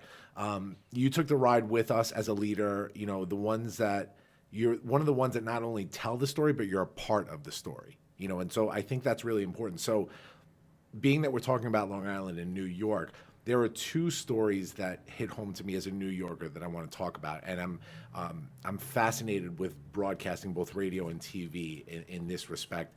9/11, I want to talk about. Talk about broadcasting on 9/11 and the feelings and the emotion behind that day. Doug Geed was my anchor at the time. Sorry, by the way, I just teared up for absolutely no reason, but go ahead. With good reason. And it wasn't just the legend. It was the 9/11 reality. Doug Geed was my anchor at the time, and we had these Jets cheerleaders coming in. They were more like a pep squad, not downright cheerleaders then. And he'd gone outside to do something with them, so it was near the end of the hour, and all of a sudden, and I was anchoring some other stories as he was walking outside, and my producer said in my ear, "Oh my God, we think a small plane has hit one of the World Trade Towers." And I said, "All right, get me whatever you can, whatever you can, whatever you can." And eventually we went to it, and we went to the devastation. Yeah. I've grown up on Long Island. I've grown up in Nassau County. One of the saddest things to me still is the story of the cars that were left in the Manhasset parking lot and the Rockville Center parking lot. For days and days, those cars sat there. I'm getting chills when I'm thinking about it. Me too, yeah. It was so devastating. War is devastating, and it was an act of war. It was so horrifying, and our vulnerability was incredible. But when the towers went down, so did the communication towers on the top. And so people couldn't get regular television. Congressman Peter King called us from Washington because he was in Washington, Seaford based at the time. And, well, that is where he lives, but he went all the way up to the North Shore at the time. That's where his district was. And he wanted to know what was going on. And he wasn't the only one who called. People called with their stories, and we became the hearth. We spent days and days saying, "All right, call. Let us know your story. Let us know who it is that are you looking for somebody?" And we spent days where that's what we became. Because if you do it right, you really do belong to the people. The public airwaves belong to the people. And just the fact that you're cable doesn't mean you don't belong to the people, and the people have a right. And it showed me how important News 12 was. We were the town criers, literally, in the small village that was Long Island. It showed me the importance of what News 12 was, like nothing else. Yeah. And yet, it's intimate. It's not the tri-state area. Right. It's intimate. It's us. We say not Brooklyn, Babylon. And it was an incredible honor. The first thing our management did was come around to each one of us and say, "Do you have anybody in the city? Do you have anybody?" And I did. My husband, who was working, I don't know if he was at NBC or ABC at the time. And I remember, he was at ABC at that time. And I said, "He's on a train, and I haven't heard from him." Eventually, I heard from him. But they were great at taking care of us as the News 12 family. But we still had to go on and do our job, like the cops and the firefighters and the nurses and the dentists and, all of the volunteers who went in. We had to keep doing our job. That was our job, to help where we could, to reassure where we could, that at some point, someday, we are going to be, in some respect, on the other side of this. Yeah. And we've gotten to a new reality, but we are on the other side of that. We needed that reassurance. We did. Yeah. As the spouse of an FDNY firefighter, we just were glued to News 12 because you held it together at a time where we were falling apart. Mm-hmm. And we just needed that hope. Yeah. And it was everybody's to have. It was rightfully everybody's to have.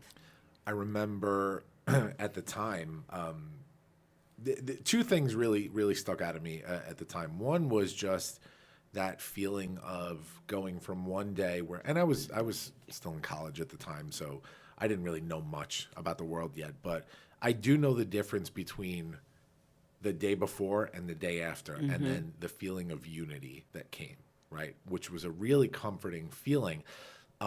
But there was something in the world that had to sort of be that unifying factor. And for me, and I think a lot of people, that was TV. TV did that for us. And I remember years later just doing the research on this, watching Dave Letterman's broadcast, watching Howard's broadcast, watching, every major news anchor's broadcast and how they handle that, because really was so interesting to me, because I remember at the time, TV was sort of what made us feel okay again. In a way, it was what told us it was okay to start living our lives again. I remember thinking about, well, when are the Yankees going to start playing? When are the Mets going to start playing again? I remember watching the Mets playing the Braves and Mike Piazza ripping a home run, and I started crying in the middle of it, right? I remember watching the concerts, right? The concert for 9/11, and when Friends went back on the air, and seeing the little sign on Joey and Chandler's apartment that there was a little, I don't know if it said "We Remember" or something like that, but things like this, they're what made us feel normal again. Yeah. So did you feel a sense of responsibility at the time to bring that normalcy back? Absolutely. Yeah. But that was a part of everyday life. Yeah. Because, by the way, I am fully wearing chills now. Yeah. Fully, my whole body to go back there. Every day in news, you have a responsibility to say it's going to be okay. Right. Because if it's a car crash that injures just one person, that's the world to their family. Sure. And It's a great observation. so that's something that I was trained for a really long time to do. That's something that just evolved in me. And I go back to my mom. She taught me to think of others. And that's a great resource. It really helps you understand the world if you're thinking of others before you think of yourself. And it made it much easier to do that incredibly painful job. But probably my whole life, not just my whole career, had prepared me for that. And when there's a job that you've got to do, then you suck it up and you do that job. Okay, you had a pity party for how long? I'm talking about me. I'm not telling anybody how long to be devastated about 9/11, because the wound is still a very open wound and the loss is still so real for so many people. But given the position that I was in, I had to go ahead and just do the job. That was my job then. And it's not that different than what radio was in World War II. Yeah. What you're talking about, that TV gave the comfort and TV brought everybody together, that's exactly what radio did. For people, for all the Long Islanders, we used to have the largest veterans population of any place in the country on Long Island. Yeah. Yeah. And, how many families are waiting for these guys who are now in their 90s, waiting for news about them? Yeah. It's interesting that you say that, because I didn't really understand the gravity of what we had experienced at the time. Not that I'm not trying to make this interview about 9/11, but it's so important in broadcasting, I feel. I didn't really understand the gravity of where we were at the time until I had that time, years, to really reflect on it and think about it. And then 2 years ago, I was in Hawaii and I visited Pearl Harbor, right?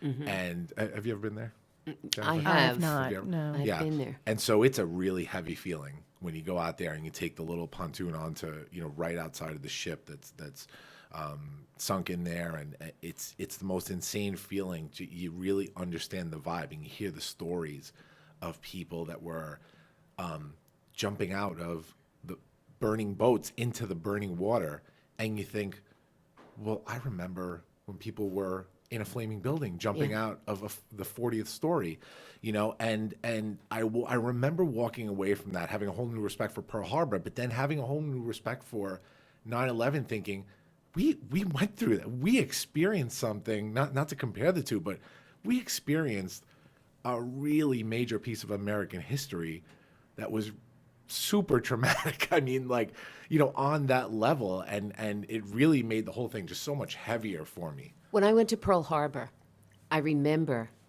not a feeling, but a knowing that those lives are still there. Yeah. It was a knowing Yes. that those lives were still there. Yeah. Not just because I'm a Navy kid, because I'm also my mom's kid. I just knew it. I felt it.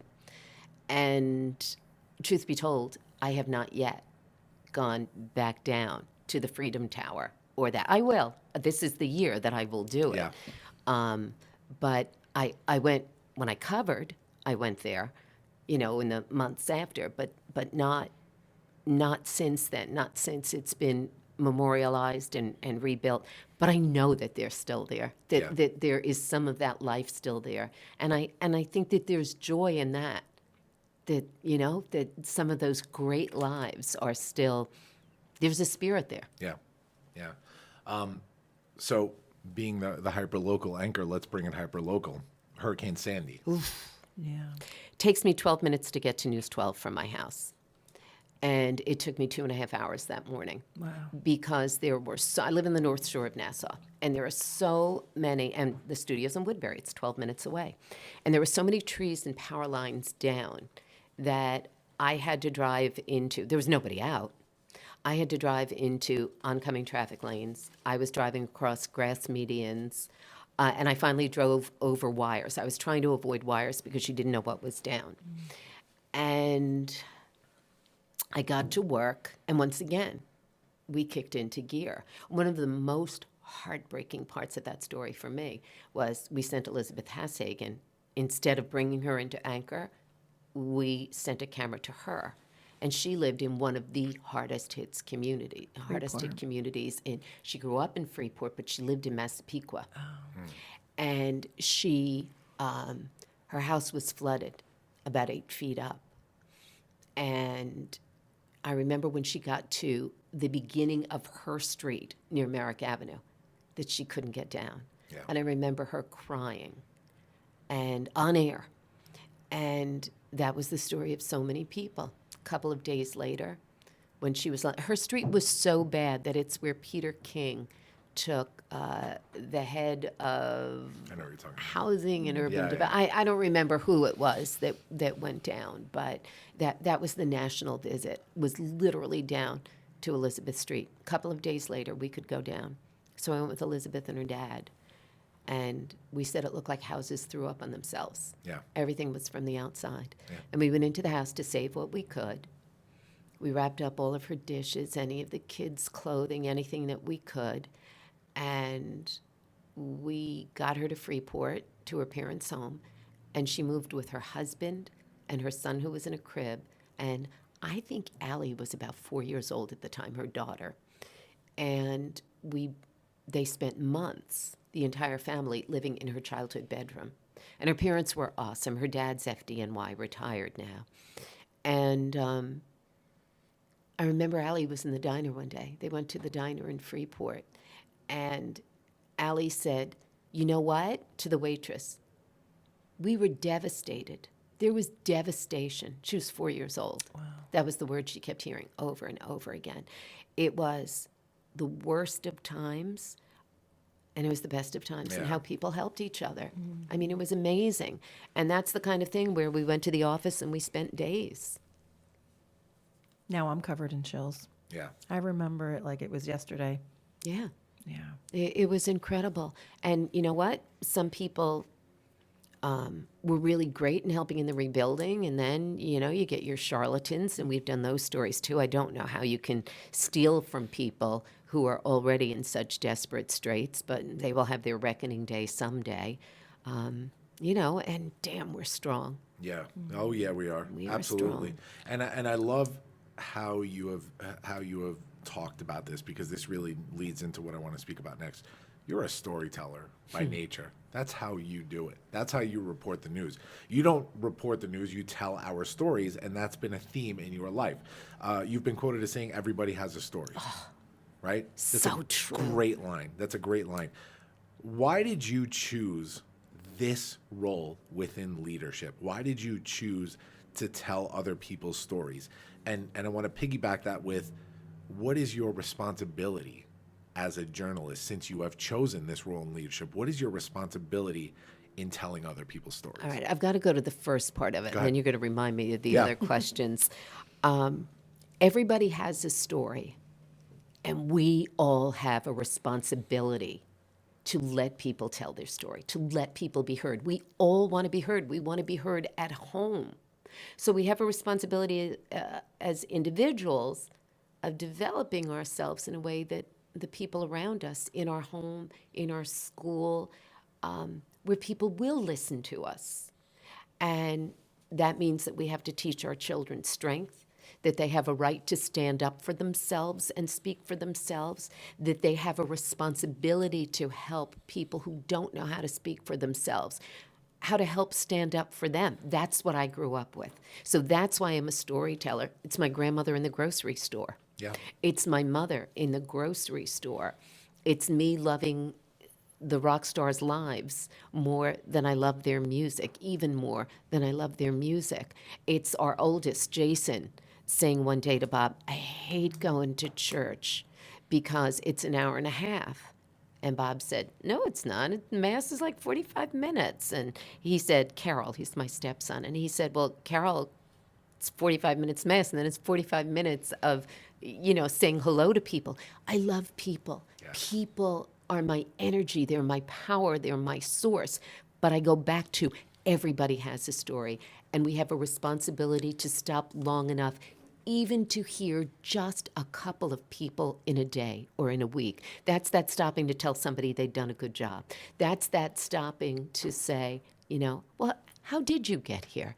How did you get to this place? If you think about how we argue so often, you're having an argument with your significant other or somebody at work or one of your children, and all you're thinking about is the next thing you're going to say. I'm going to make the point. I think I have the winning point here. But when you do that, if you choose to do that, you lose the gift of everything that's going to come at you, which may be self-correction. Maybe you screwed up. Maybe you were really wrong. Maybe somebody's going to say they were sorry. Maybe somebody's going to say, we just have to leave this alone for now, whatever it is. But you lose that if you're always ready to put out. You have to be open. And when you take that in, that's where the stories then come back out. One of my first mentors early in my career, Carol Beatty, who has since passed from cancer, said to me, seek first to understand, then to be understood.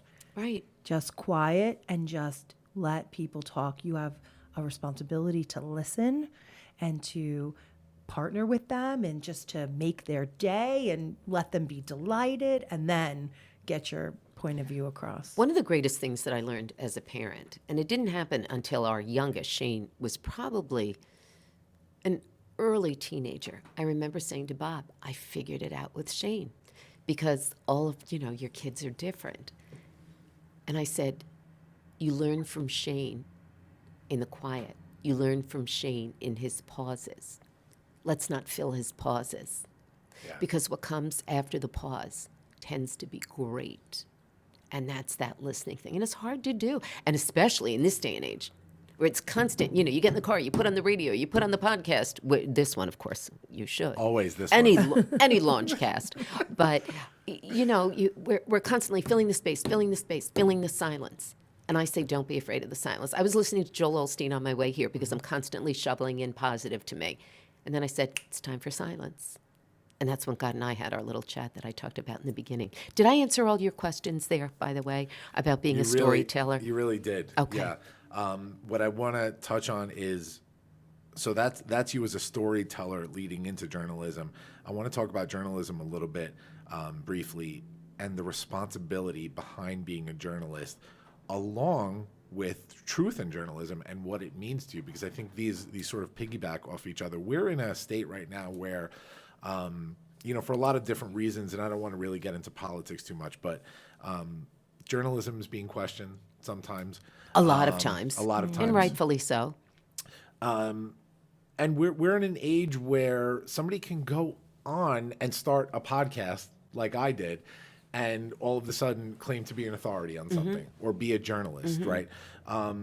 And I think there's a lot more to journalism than that. When I do this as a thought leader. I'm not doing this as a journalist. I talk to you because I want to talk to you and I want to talk about leadership.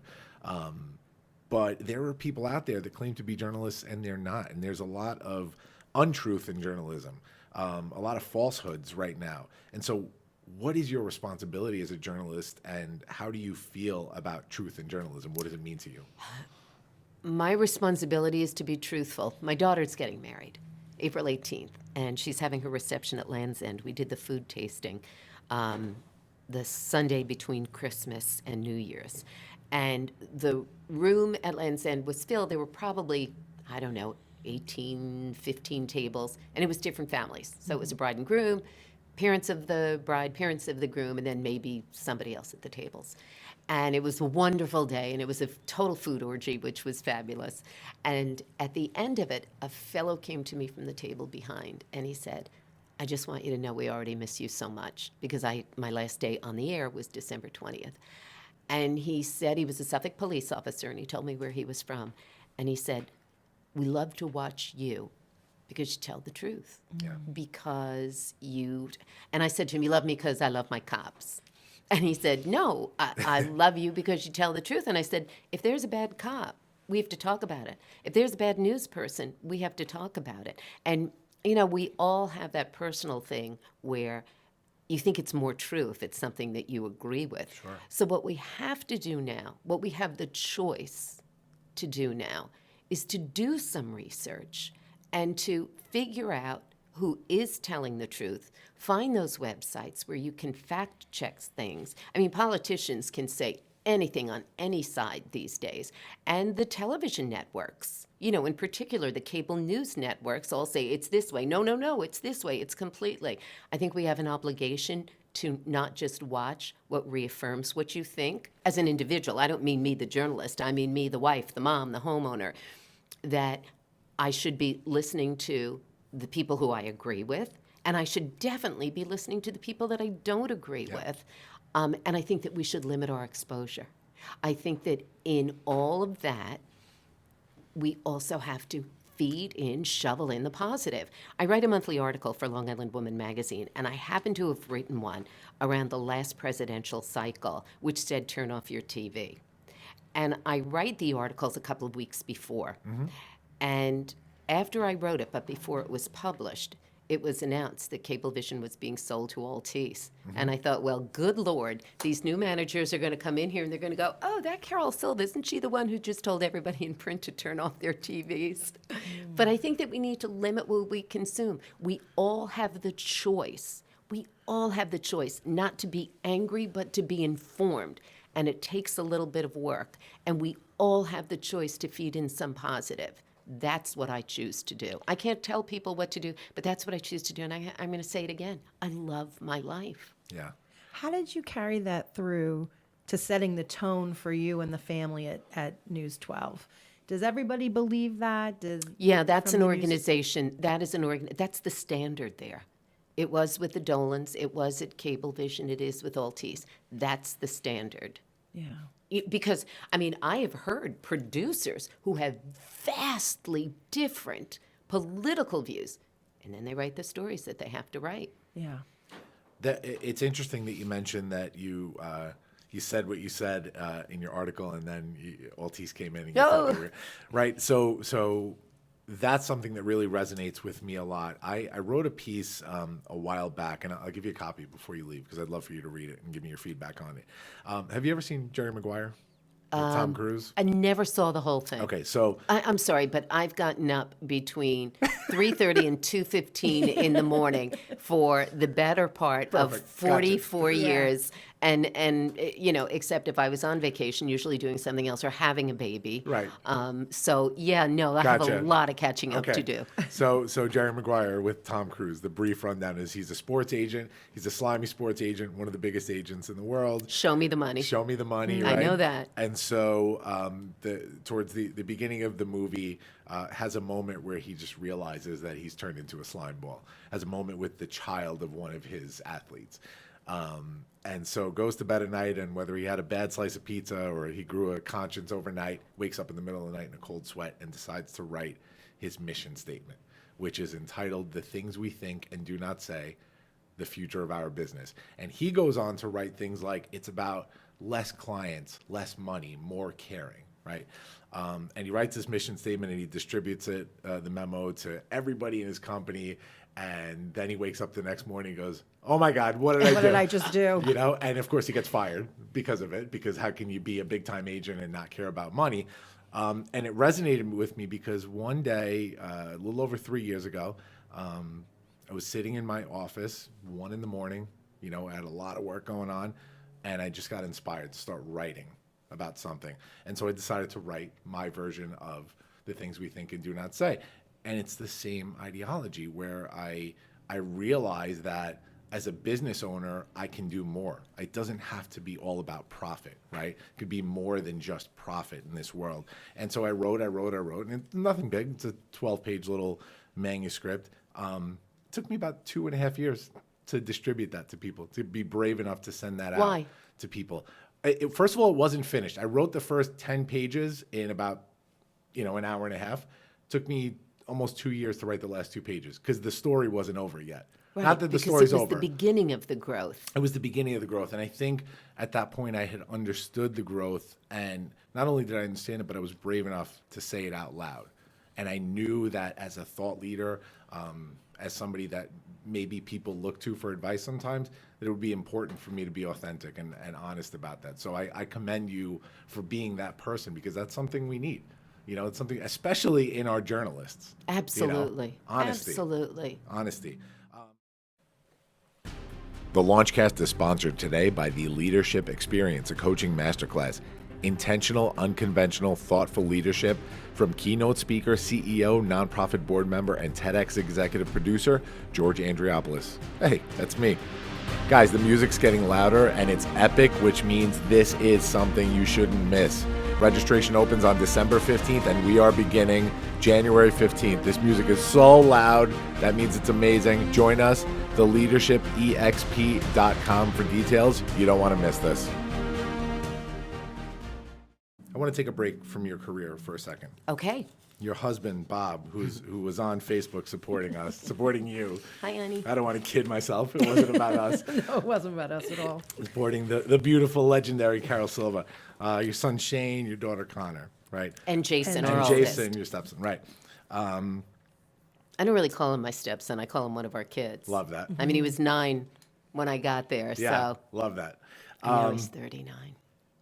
These people are your rock. This is your foundation. They right? are. What is the biggest difference between Carol at the desk and Carol at home? That if I asked Bob and Shane and Jason and Connor. They'd probably say not much, seriously, because I have high standards at work and I have high standards at home, which they didn't always love. I have that we can do anything attitude at work and that we can do anything attitude at home. I mean, there's more makeup, there are more dresses, there are more high heels at work. But besides that, I was in the car one day. Did you ever see Jessica's Affirmation? No. You've got to look it up. Oh, you're going to love this, George. Okay. Jessica's Affirmation. Jessica's a little girl, and her mom, I believe, posted video of her standing on the bathroom sink counter, looking at the mirror, saying, I love my hair, I love my skin, I love my life. And the first time I saw that, I said, oh my God, I'm Jessica. That's me. That's what I say. I was in the car with Shane one day, and I was talking about stuff, and he said, what are you doing? I said, I love my life. I love my life. And I've done that in the car with Connor as well. And my kids think that I'm a little bit crazy. So that enthusiasm for life, that talking, it's at work and it's at home. When my kids were young, when they were in school, family dinner was huge. You know, I was a Girl Scout leader and I was a soccer coach, so there were some years that were pizza years. You know, there might have been a little more pizza than, fully home-cooked meals, but we've always done dinner together. And then when the kids got old enough, dinner would be about 20, 25 minutes, and then they would clean the kitchen. They would close the 2 kitchen doors, and they would put on the iPod, and they would dance, and they would do the dishes together, and that could be easily another half hour, which was terrific. But at the table, it's a storytelling. Tell me something good that you did today for somebody else. Tell me something good that happened for you today. I love that. Tell me something that made you smile today. Because if you say, tell me what happened at school, the answer is universal. Nothing. Recess. Right? Oh, you got recess? I didn't even get recess out of my kids. Yeah. So, that approach at work is the same approach at home. And that's because that's who I am. I don't think there's a really big difference. Yeah. Well, that's that authenticity that comes into play. And it seems like it seems like you bring that person from home to work rather than the other way around. Yeah. It seems that role has played such a big part of who you are as a leader. I mean, it is who I am, and at this point, I don't know how to be somebody else. Yeah. Do your children see you as a role model? Do they recognize how you've touched people's lives across Long Island? I think they do now. My daughter's a teacher in Maryland, so she said, Mom, I've been watching on Facebook. It's hard for them to escape it now. Oh, you know what? I'm going to read you something. When we did my last day on the air, then you want to talk about the rock and roll. Billy Joel used to be a regular at WLAR, and he used to play in a place called Ferns in Roslyn. And Ferns was great, and it was intimate, and it was upstairs, downstairs.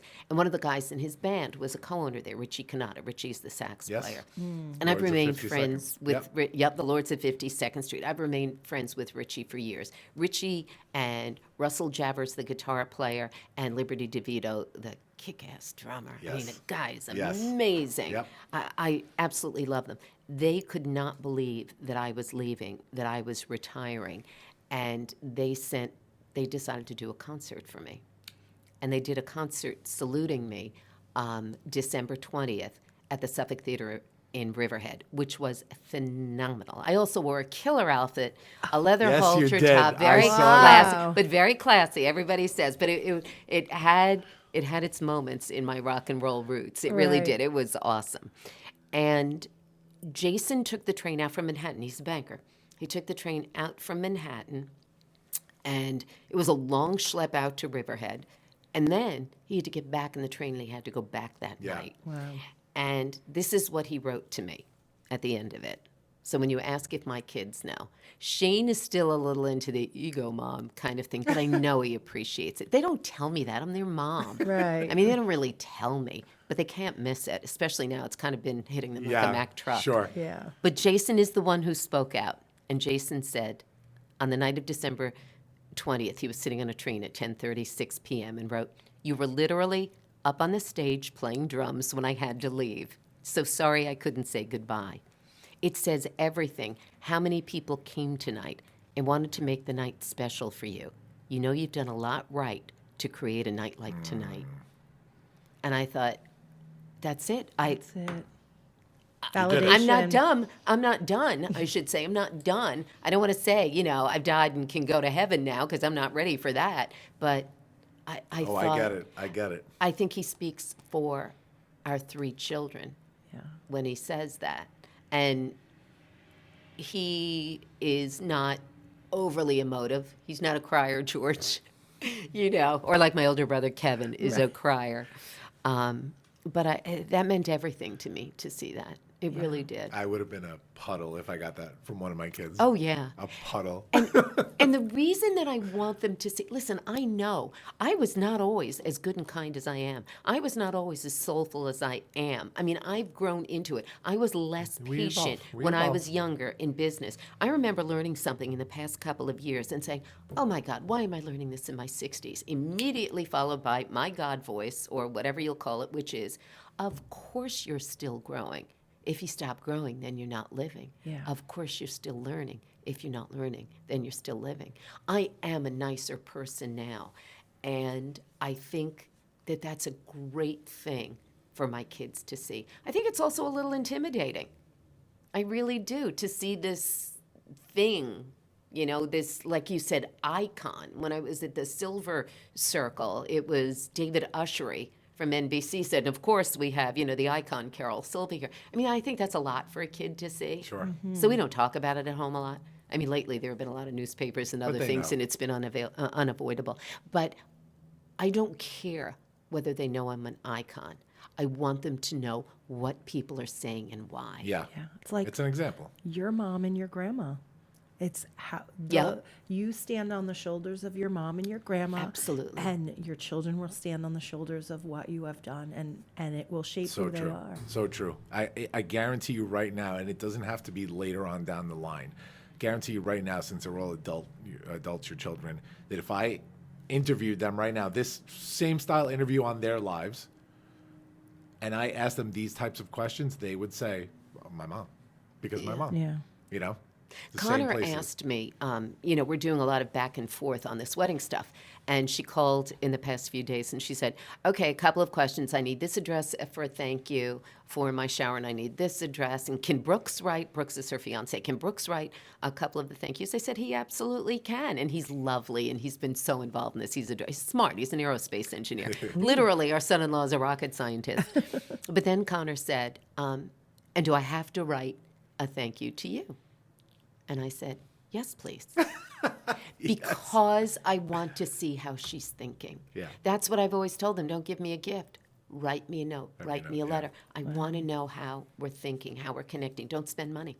I don't need your money. I want to know, what do you think from this whole thing, this whole experience? Because I know now what I think growing up in the house with my mom, my grandmother. I mean, she didn't live in the house, but she was very close by. And my dad, who was so positive. Here he is. He's a Mexican-American. His dad moves back to Mexico when his mom died. Dad's mom died when my dad was 2 and Aunt Sarah, his sister, was 4. Their dad went back to Mexico, left El Paso, and sent them to live in a house in Santa Monica with the grandparents. And as the Depression went, more relatives moved in, and more relatives moved in. And if you ever talk to my dad, Newsday did an 8-page article on him when he died. In the year 2000, Don Myers was the reporter, and it was a part 2 in the year 2000. Every month there was one, and the article started like this. Every day 1,000 World War II veterans dies in this country. This is the story of one of them. Oh, boy. Wow.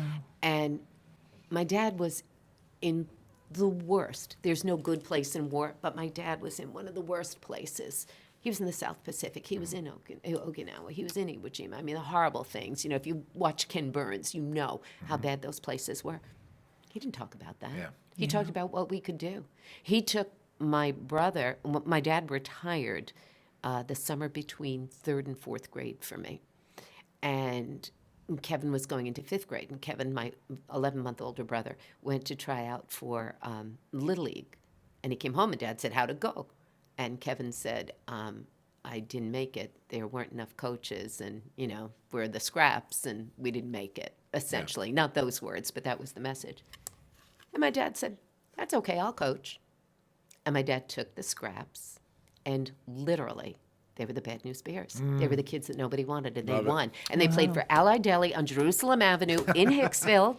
And my dad he went from being a medical corpsman to becoming a pharmaceutical salesman.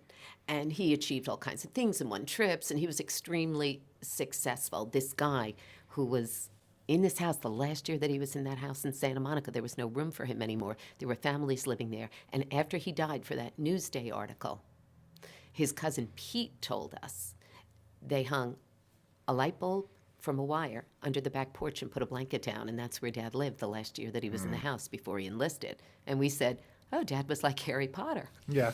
But I mean, that was essentially it, but he never talked about that. He talked about what we could do and what you're going to do next. And I had the spiritual side from my mother and the optimism, no excuses side from my father. And that's what I'm hoping that my kids are really seeing. Love that. Wow. Side note, I called up Kristen. Did you meet Kristen from Suffolk Theater, the manager there, general manager? Kristen Passeri. Briefly, yes. Yeah, so I got married at Suffolk Theater. Oh, did you 2 really? years ago. Oh, what a great sight. It was a great wedding. Sight. What a great wedding that was. We had such a blast. I got married there, and when I saw that your farewell party was there, I called Kristen because I wanted to get a picture. I didn't wind up getting through, and then I had a childcare issue anyway, so I couldn't go. But I was so excited for you for that event. So when I got married, I had Decadia opened for us, but wow, Big Shot performed at our wedding. Mike Dill Judas and company. Big Shot, which is when I got super friendly with him. And so I saw all the pictures, all the videos. You looked like a blast. I'm so happy for you. So great. Yeah. So great. So we're winding down here. I want to get to one last thing before we jump into our big 3. And that is when I met you. So I met you at TEDx Farmingdale on September 7th for the first time, and we had been conversing on Instagram a little bit beforehand. Oh, can I say I saw you on Instagram, Yeah. and I'm not a digital native, so I'm still doing a little bit of catch up, and better than many people that I know. But I remember I started to see some of the stuff that you were doing, and I thought it was interesting. And I knew you were doing the TEDx talk, and I wanted to see it. And I reached out to you, and I sent you a message which said, "I feel like a 14-year-old. You're my first Instagram relationship." This is great. I was so happy to get that message because, it's funny when we were talking about PR for the event, one of my goals was to get on Elisa and Elizabeth, our PR person. I think she said she knew you. She works with the Inn, Dana Lopez. She's Yes. there. And so we reached out to Elisa and Elizabeth. We reached out to you, and we didn't, I don't know, through the News 12 channels, and we didn't really get anything back. And I said, okay, no problem. And then here you are. Showing up to the event. You hit me up on Instagram, and I'm like, well, that was easy. That It was great. meant to be. And so when you reached out that way, I said, oh, no. I'm not reaching out to her in the journalist capacity. I want her to come as a thought leader because I knew how interested you were in the impact of I was tech. blown away Yeah. by what I told you. I've seen 2 other local TEDx's, locations not to be mentioned. Yeah. You blew them away. The I don't want to say the organization of it, but the presentation of it showed the power of what is.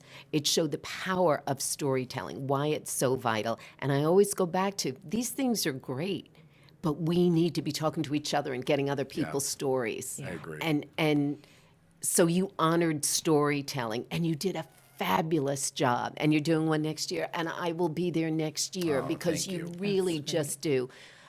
And I know, Jennifer, you are a big part of that too. It is the best TEDx I've seen, and you're Oh, my phenomenal. goodness. You're Thank you so phenomenal. much. I think we are Thank you. just Blown away. blown away. Wow. Well, you guys blew me away that day. Thank you. And so we met during that time. You took an interest in the event, and your presence was so important to me as a thought leader trying to spread positivity through the stage, right? And we had made plans to get together for lunch to discuss the stage and more things, but then I noticed that communication slowed down a little bit. And subsequently, I was dealing with my father's health issues. My father was diagnosed with prostate cancer amidst the whole TEDx Farmingdale thing. And I posted, How's your dad? He's doing well. He's doing really good. Yeah. And so I posted a sort of cryptic social media post more about like positivity, right? We're going to get through this kind of thing, but I didn't want to call out exactly what was going on. And you reached out to me asking what type of health issue I was dealing with, because I didn't specifically say it was my dad. And when you reached out, I kind of realized something was going on there. And so October 11th, when you were ready to share an important part of your private life, you posted a video with the caption, right in the middle of a perfectly good September, I finally saw my doctor about my persistent cough, and then this happened, stage 4 cancer, right? When I found out, Carol, I was immediately drawn even further to speaking with you because cancer has played such a pivotal role in my life.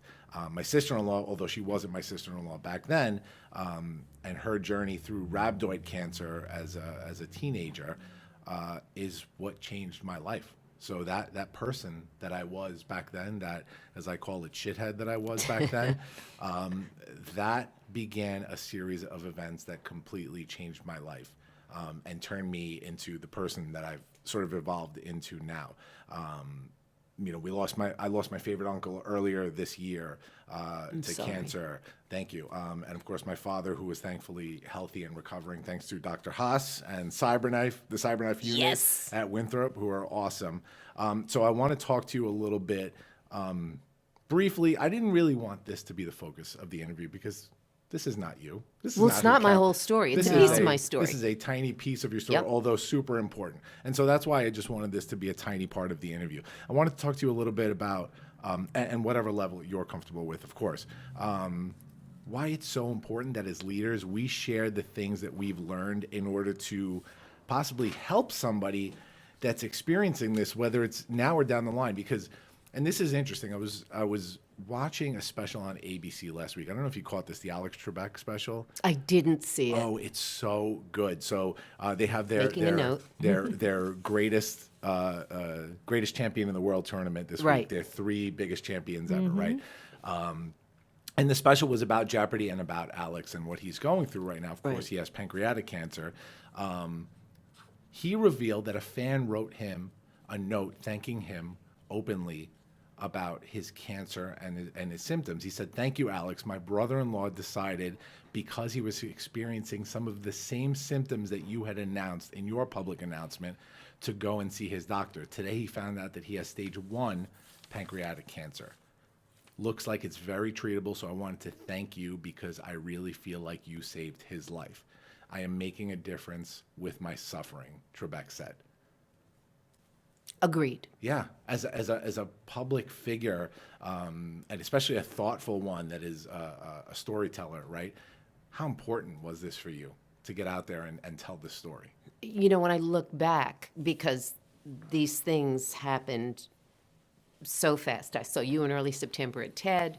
I was leading a huge conference with almost 900 people, WICT, Women in Cable Television, on the main stage in the main ballroom at the Marriott Marquis, and I was so excited about it, and it went off phenomenally well, Monday, September 16th, and one of my greatest goals was not to cough during the entire thing. I didn't want to cough because Yeah. I've been coughing for a year. I had seen my doctor, but now with all this managed care, every time I'd call back after that, and I knew I had reflux, every time I called back after that, I kept getting a PA or an NP. I couldn't get into my doctor. And finally, the morning of September 18th, I was talking on the air, and words would come out like that, like a cough would just involuntarily come out. And I said on the air that morning, I hope I get to see my doctor today. And I got off the air after 4.5 hours, and I called my doctor. And they said, yeah, you can come see the doctor today. And I did.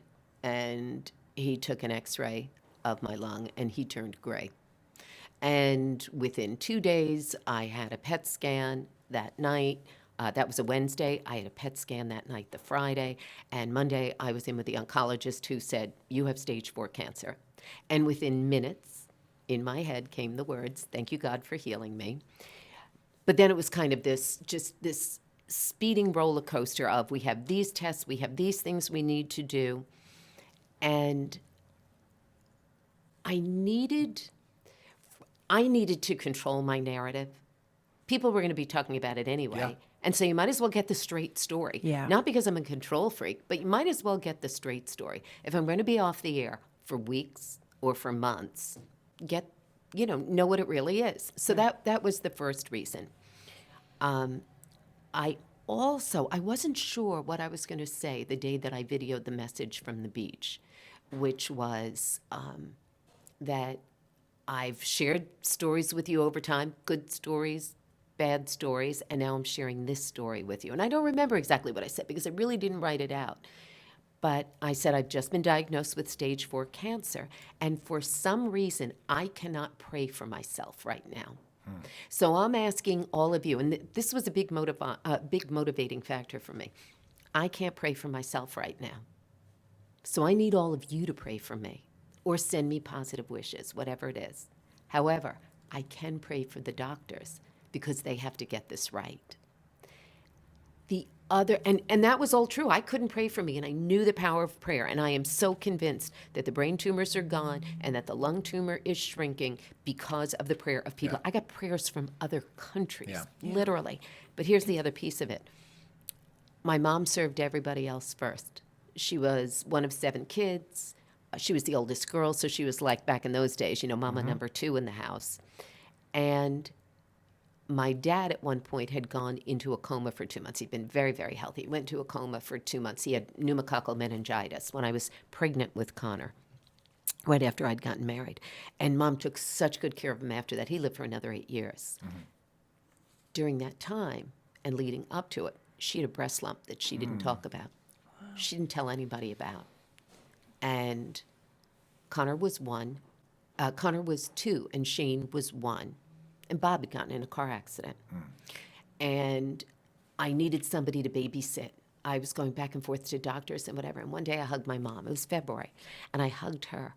And she always wore a lot of sweaters, and she always said she was cold. And after Dad was sick, she always, they changed what they were eating. And I said, Mom, you're a rail. I could feel her ribs. And I went to the doctor with her, and it turned out she had breast cancer. And I sat in the office with her and her doctor And it was the doctor who had taken care of my dad, who had been in a coma several years earlier. And the doctor turned around to my mother. He said, no, we're not going to the examining room first. We're going to go to my office. And he looked at her and he said, how are your breasts? And she said, one's bad. And he said, which one? The left one. And my head whipped around like I had whiplash. And I said, you knew for 7 years? And she was part of a generation that didn't talk about it. Yeah. You didn't talk about that kind of thing.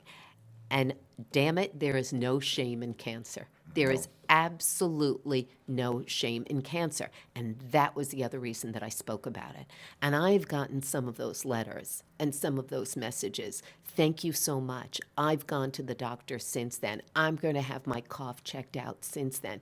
Thank you. I'm encouraged to talk about it. You know what? There's something that I need to deal with within my family or within myself.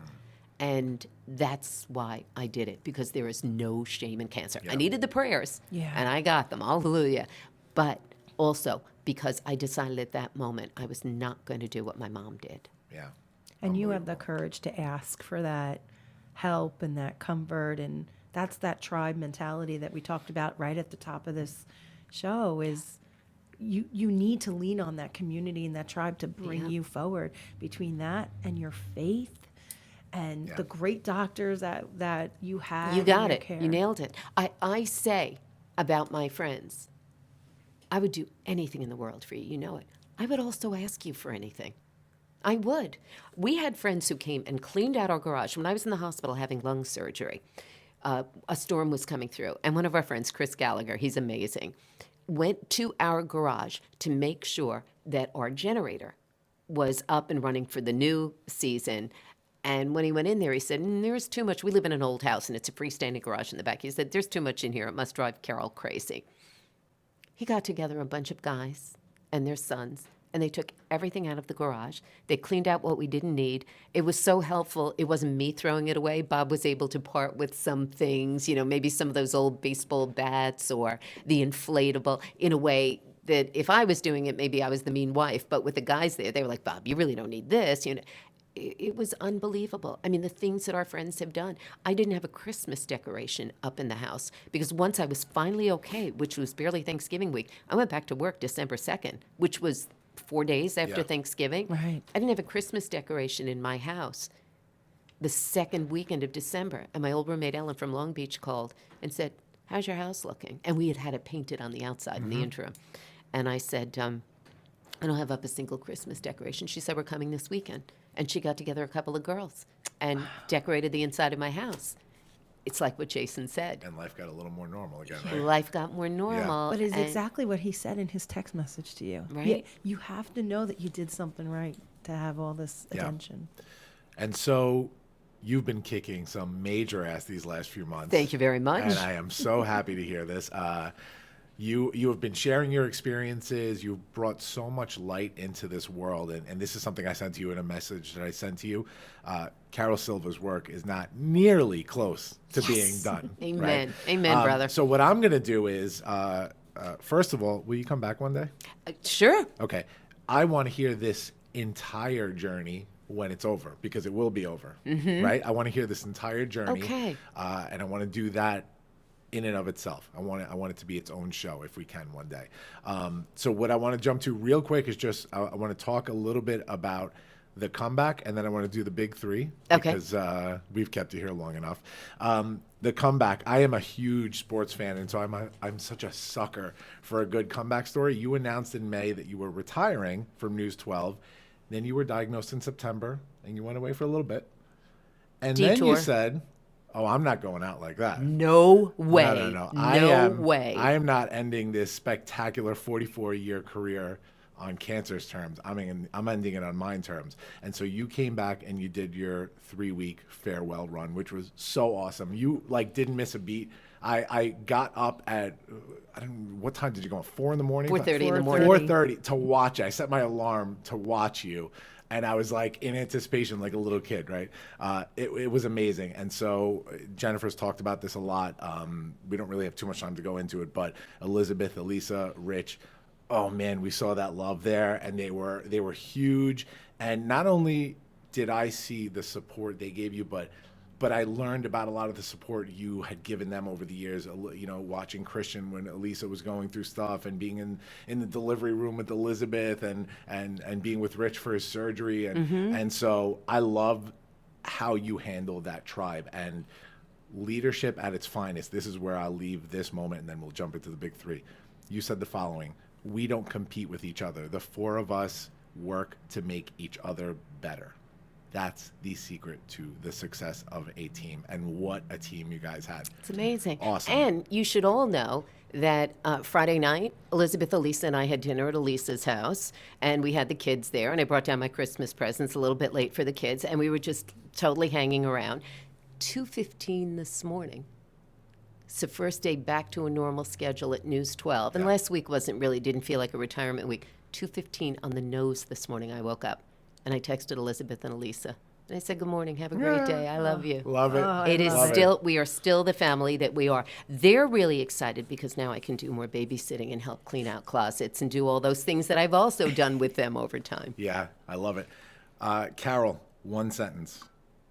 What advice do you have for Erin Colton jumping into the anchor desk? Be you. She is so bright.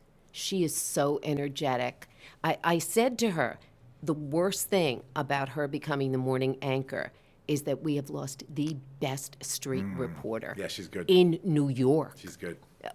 Maybe in the country. She is phenomenal. She could be making, cannolis with the Nonas at Glen Cove for their St. Rocco Festival, and all of a sudden there's an accident at a train or an MS-13 body has been found.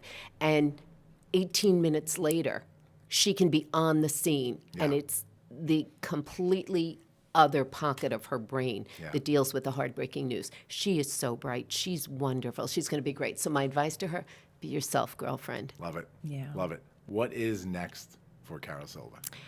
What's next for me is to learn more, to expand, to grow, and to share it. Yeah. We can't wait for that. We can't wait. We We're can't and wait. we hope we could be a part of it too. Yes, in some way. absolutely. This is the team. The tribe just grew. I love it. I tribe just love grew. that. I love when my tribe grows with All right. great people. Here we go. The Okay. big three. The big three from the Launchcast. First one. So big three. This is your top three quick answers, right? Mm-hmm. Top three spark moments in your life. Oh gosh. I mean, I guess the day that I decided that I had a crush on Bob Riley was absolutely one of them. It was. I told Lee Tyrell, she was with me. A spark moment was March of 1987 when I did that debate at the Nassau Bar Association. Yep. And I wasn't humble then. I turned around when Stephen Scaring, the assistant district attorney, said, you're great, why aren't you in News 12? Don't ask me, ask him. Yeah. So I would say that's another one.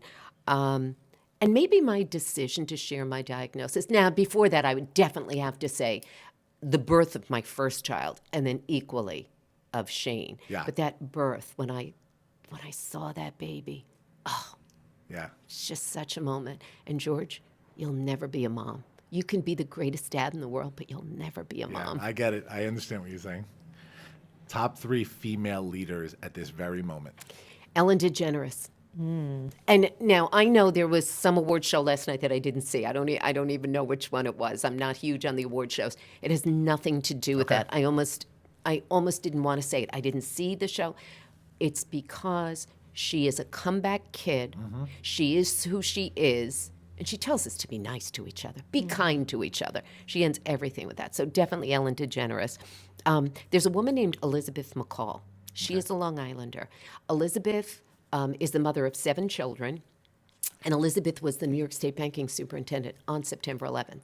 She was in Tokyo, got on board the only plane in the world that was really flying, and it was picking up American important officials and bringing them back to the United States, got the banks up and running in 2 days, which is phenomenal, went on to work for a company that would help companies that were having financial difficulties examine where they were in trouble, where they were screwing up, and became very well known around the world for that.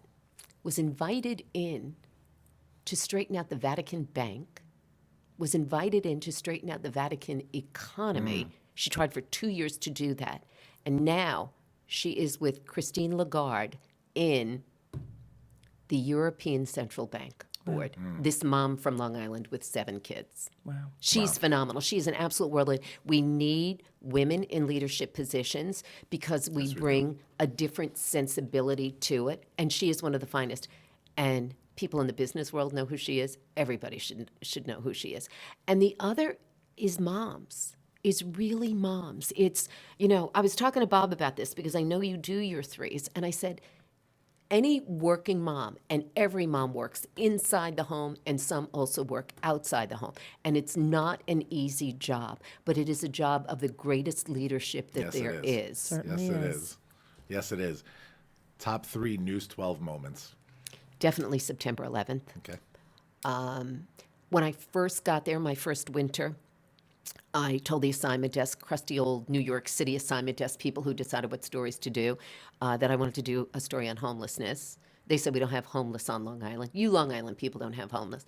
I said, give me 45 minutes. Yeah. Within 45 minutes after a phone call to the Interfaith Nutrition Network, I was standing in a cardboard community in the snow alongside the Meadowbrook Parkway, and I met Julio. And I did his story and how the inn was helping him. And he had lived in an SRO. He was a poor guy. He'd had some issues, but he was working. He was a maintenance guy at Roosevelt Field Mall. A kid living in another room in the SRO found matches, and the place burned down, and he lost everything. He was homeless. I did the story, and 2 guys in their 20s from Baldwin who had bought a house called News 12 and said, we want to take Julio in until he gets back on his feet. Oh, that's great. That's incredible. That is a moment. And then the send-off of the century. Yes. I mean, what can I say? Yes. My last day, my last week. Elizabeth and Elisa, who literally wrote, we all have a story, but they wrote and immortalized mine. Everybody deserves that. I don't know great. that we'll all get it, but they were phenomenal. It was great. That's It was my great other. to see. Yeah. Top 3 lessons you've learned from cancer. I'm strong, I'm honest, and I'm tough, and I'm loved. I'll give you 4. Yeah, thanks. I took 4. Top 3 failures. I wasn't always this nice, but I have grown. That's probably the first that comes. Not getting the job at News 12 the first time, but I learned how to keep going. And I failed Trig in high school at Holy Trinity. I got a 49 on the Regents. And I thought that, kind of study and work more on the stuff that you're good at. No, don't. Work on the stuff you're not good at. Love it. Top 3 accomplishments. My children, that's 3. The sense of optimism and faith that I have is my other greatest accomplishment, and my absolute drive and nature to help others. I love it. I love it. That's a great way to end this. Wow. What an episode this has been. I'm so honored that you joined us today. This was so incredible, and I'm honored that this was the first step after News 12 into the next journey. I'm so thankful for Jennifer for being here today. We talked at length about this, and I'll let everybody in on the secret. I'm still toying with this format, right? I'm still toying with this format. I'm really happy about how our interviews are going, but I am seeing that with the research I do and the type of interview it is, it's hard for a second person to be here. And so originally the thought was to have a rolling co-host, a new guest co-host every episode. And then I did one episode without one, and I was like, ooh, I kind of like this. But I had asked Jen to be on this one because this was an important one, and I knew that she could handle this well. And so she said to me, feel free to say no, because I know you don't have a co-host now. I said, no, this is, we could do this together. I know we could pull this off. So I'm so thankful that you joined this, Jen. This was great. And I'm glad that I got to spend time with you and get to know you. Thank you, Carol. I feel the same. For the first time. Yes, for the first time. Yeah. Not the last time. Not the last time. No, we're going to have, this will be a 2-parter for sure, and then we will have you back for the next part of the story. So Yeah. We're gonna you know what this means? hold you up on that. You know what this means? We did it. Woo! Woo! We did it, guys. Thank you for joining us on the Launchcast. Follow me at Launchpad CEO. Follow the Launchcast. Carol's doing her stretches. I am. Carol's It's time doing to her stretches. stand. Follow the Launchcast on Facebook, on Instagram. Subscribe to us, Apple Podcasts, Spotify. You know the deal. All these places, guys. Thanks for joining us. We'll see you next time. God bless. Launch sequence terminated. Into the black hole. Thanks for listening to the Launchcast today. Please make sure to subscribe to this feed wherever podcasts are available. Follow me, George Andriopoulos, at Launchpad CEO on Facebook, Twitter, or Instagram. And make sure to visit our website, guys, thelaunchcast.com. Looking forward to the next episode. See you soon, guys.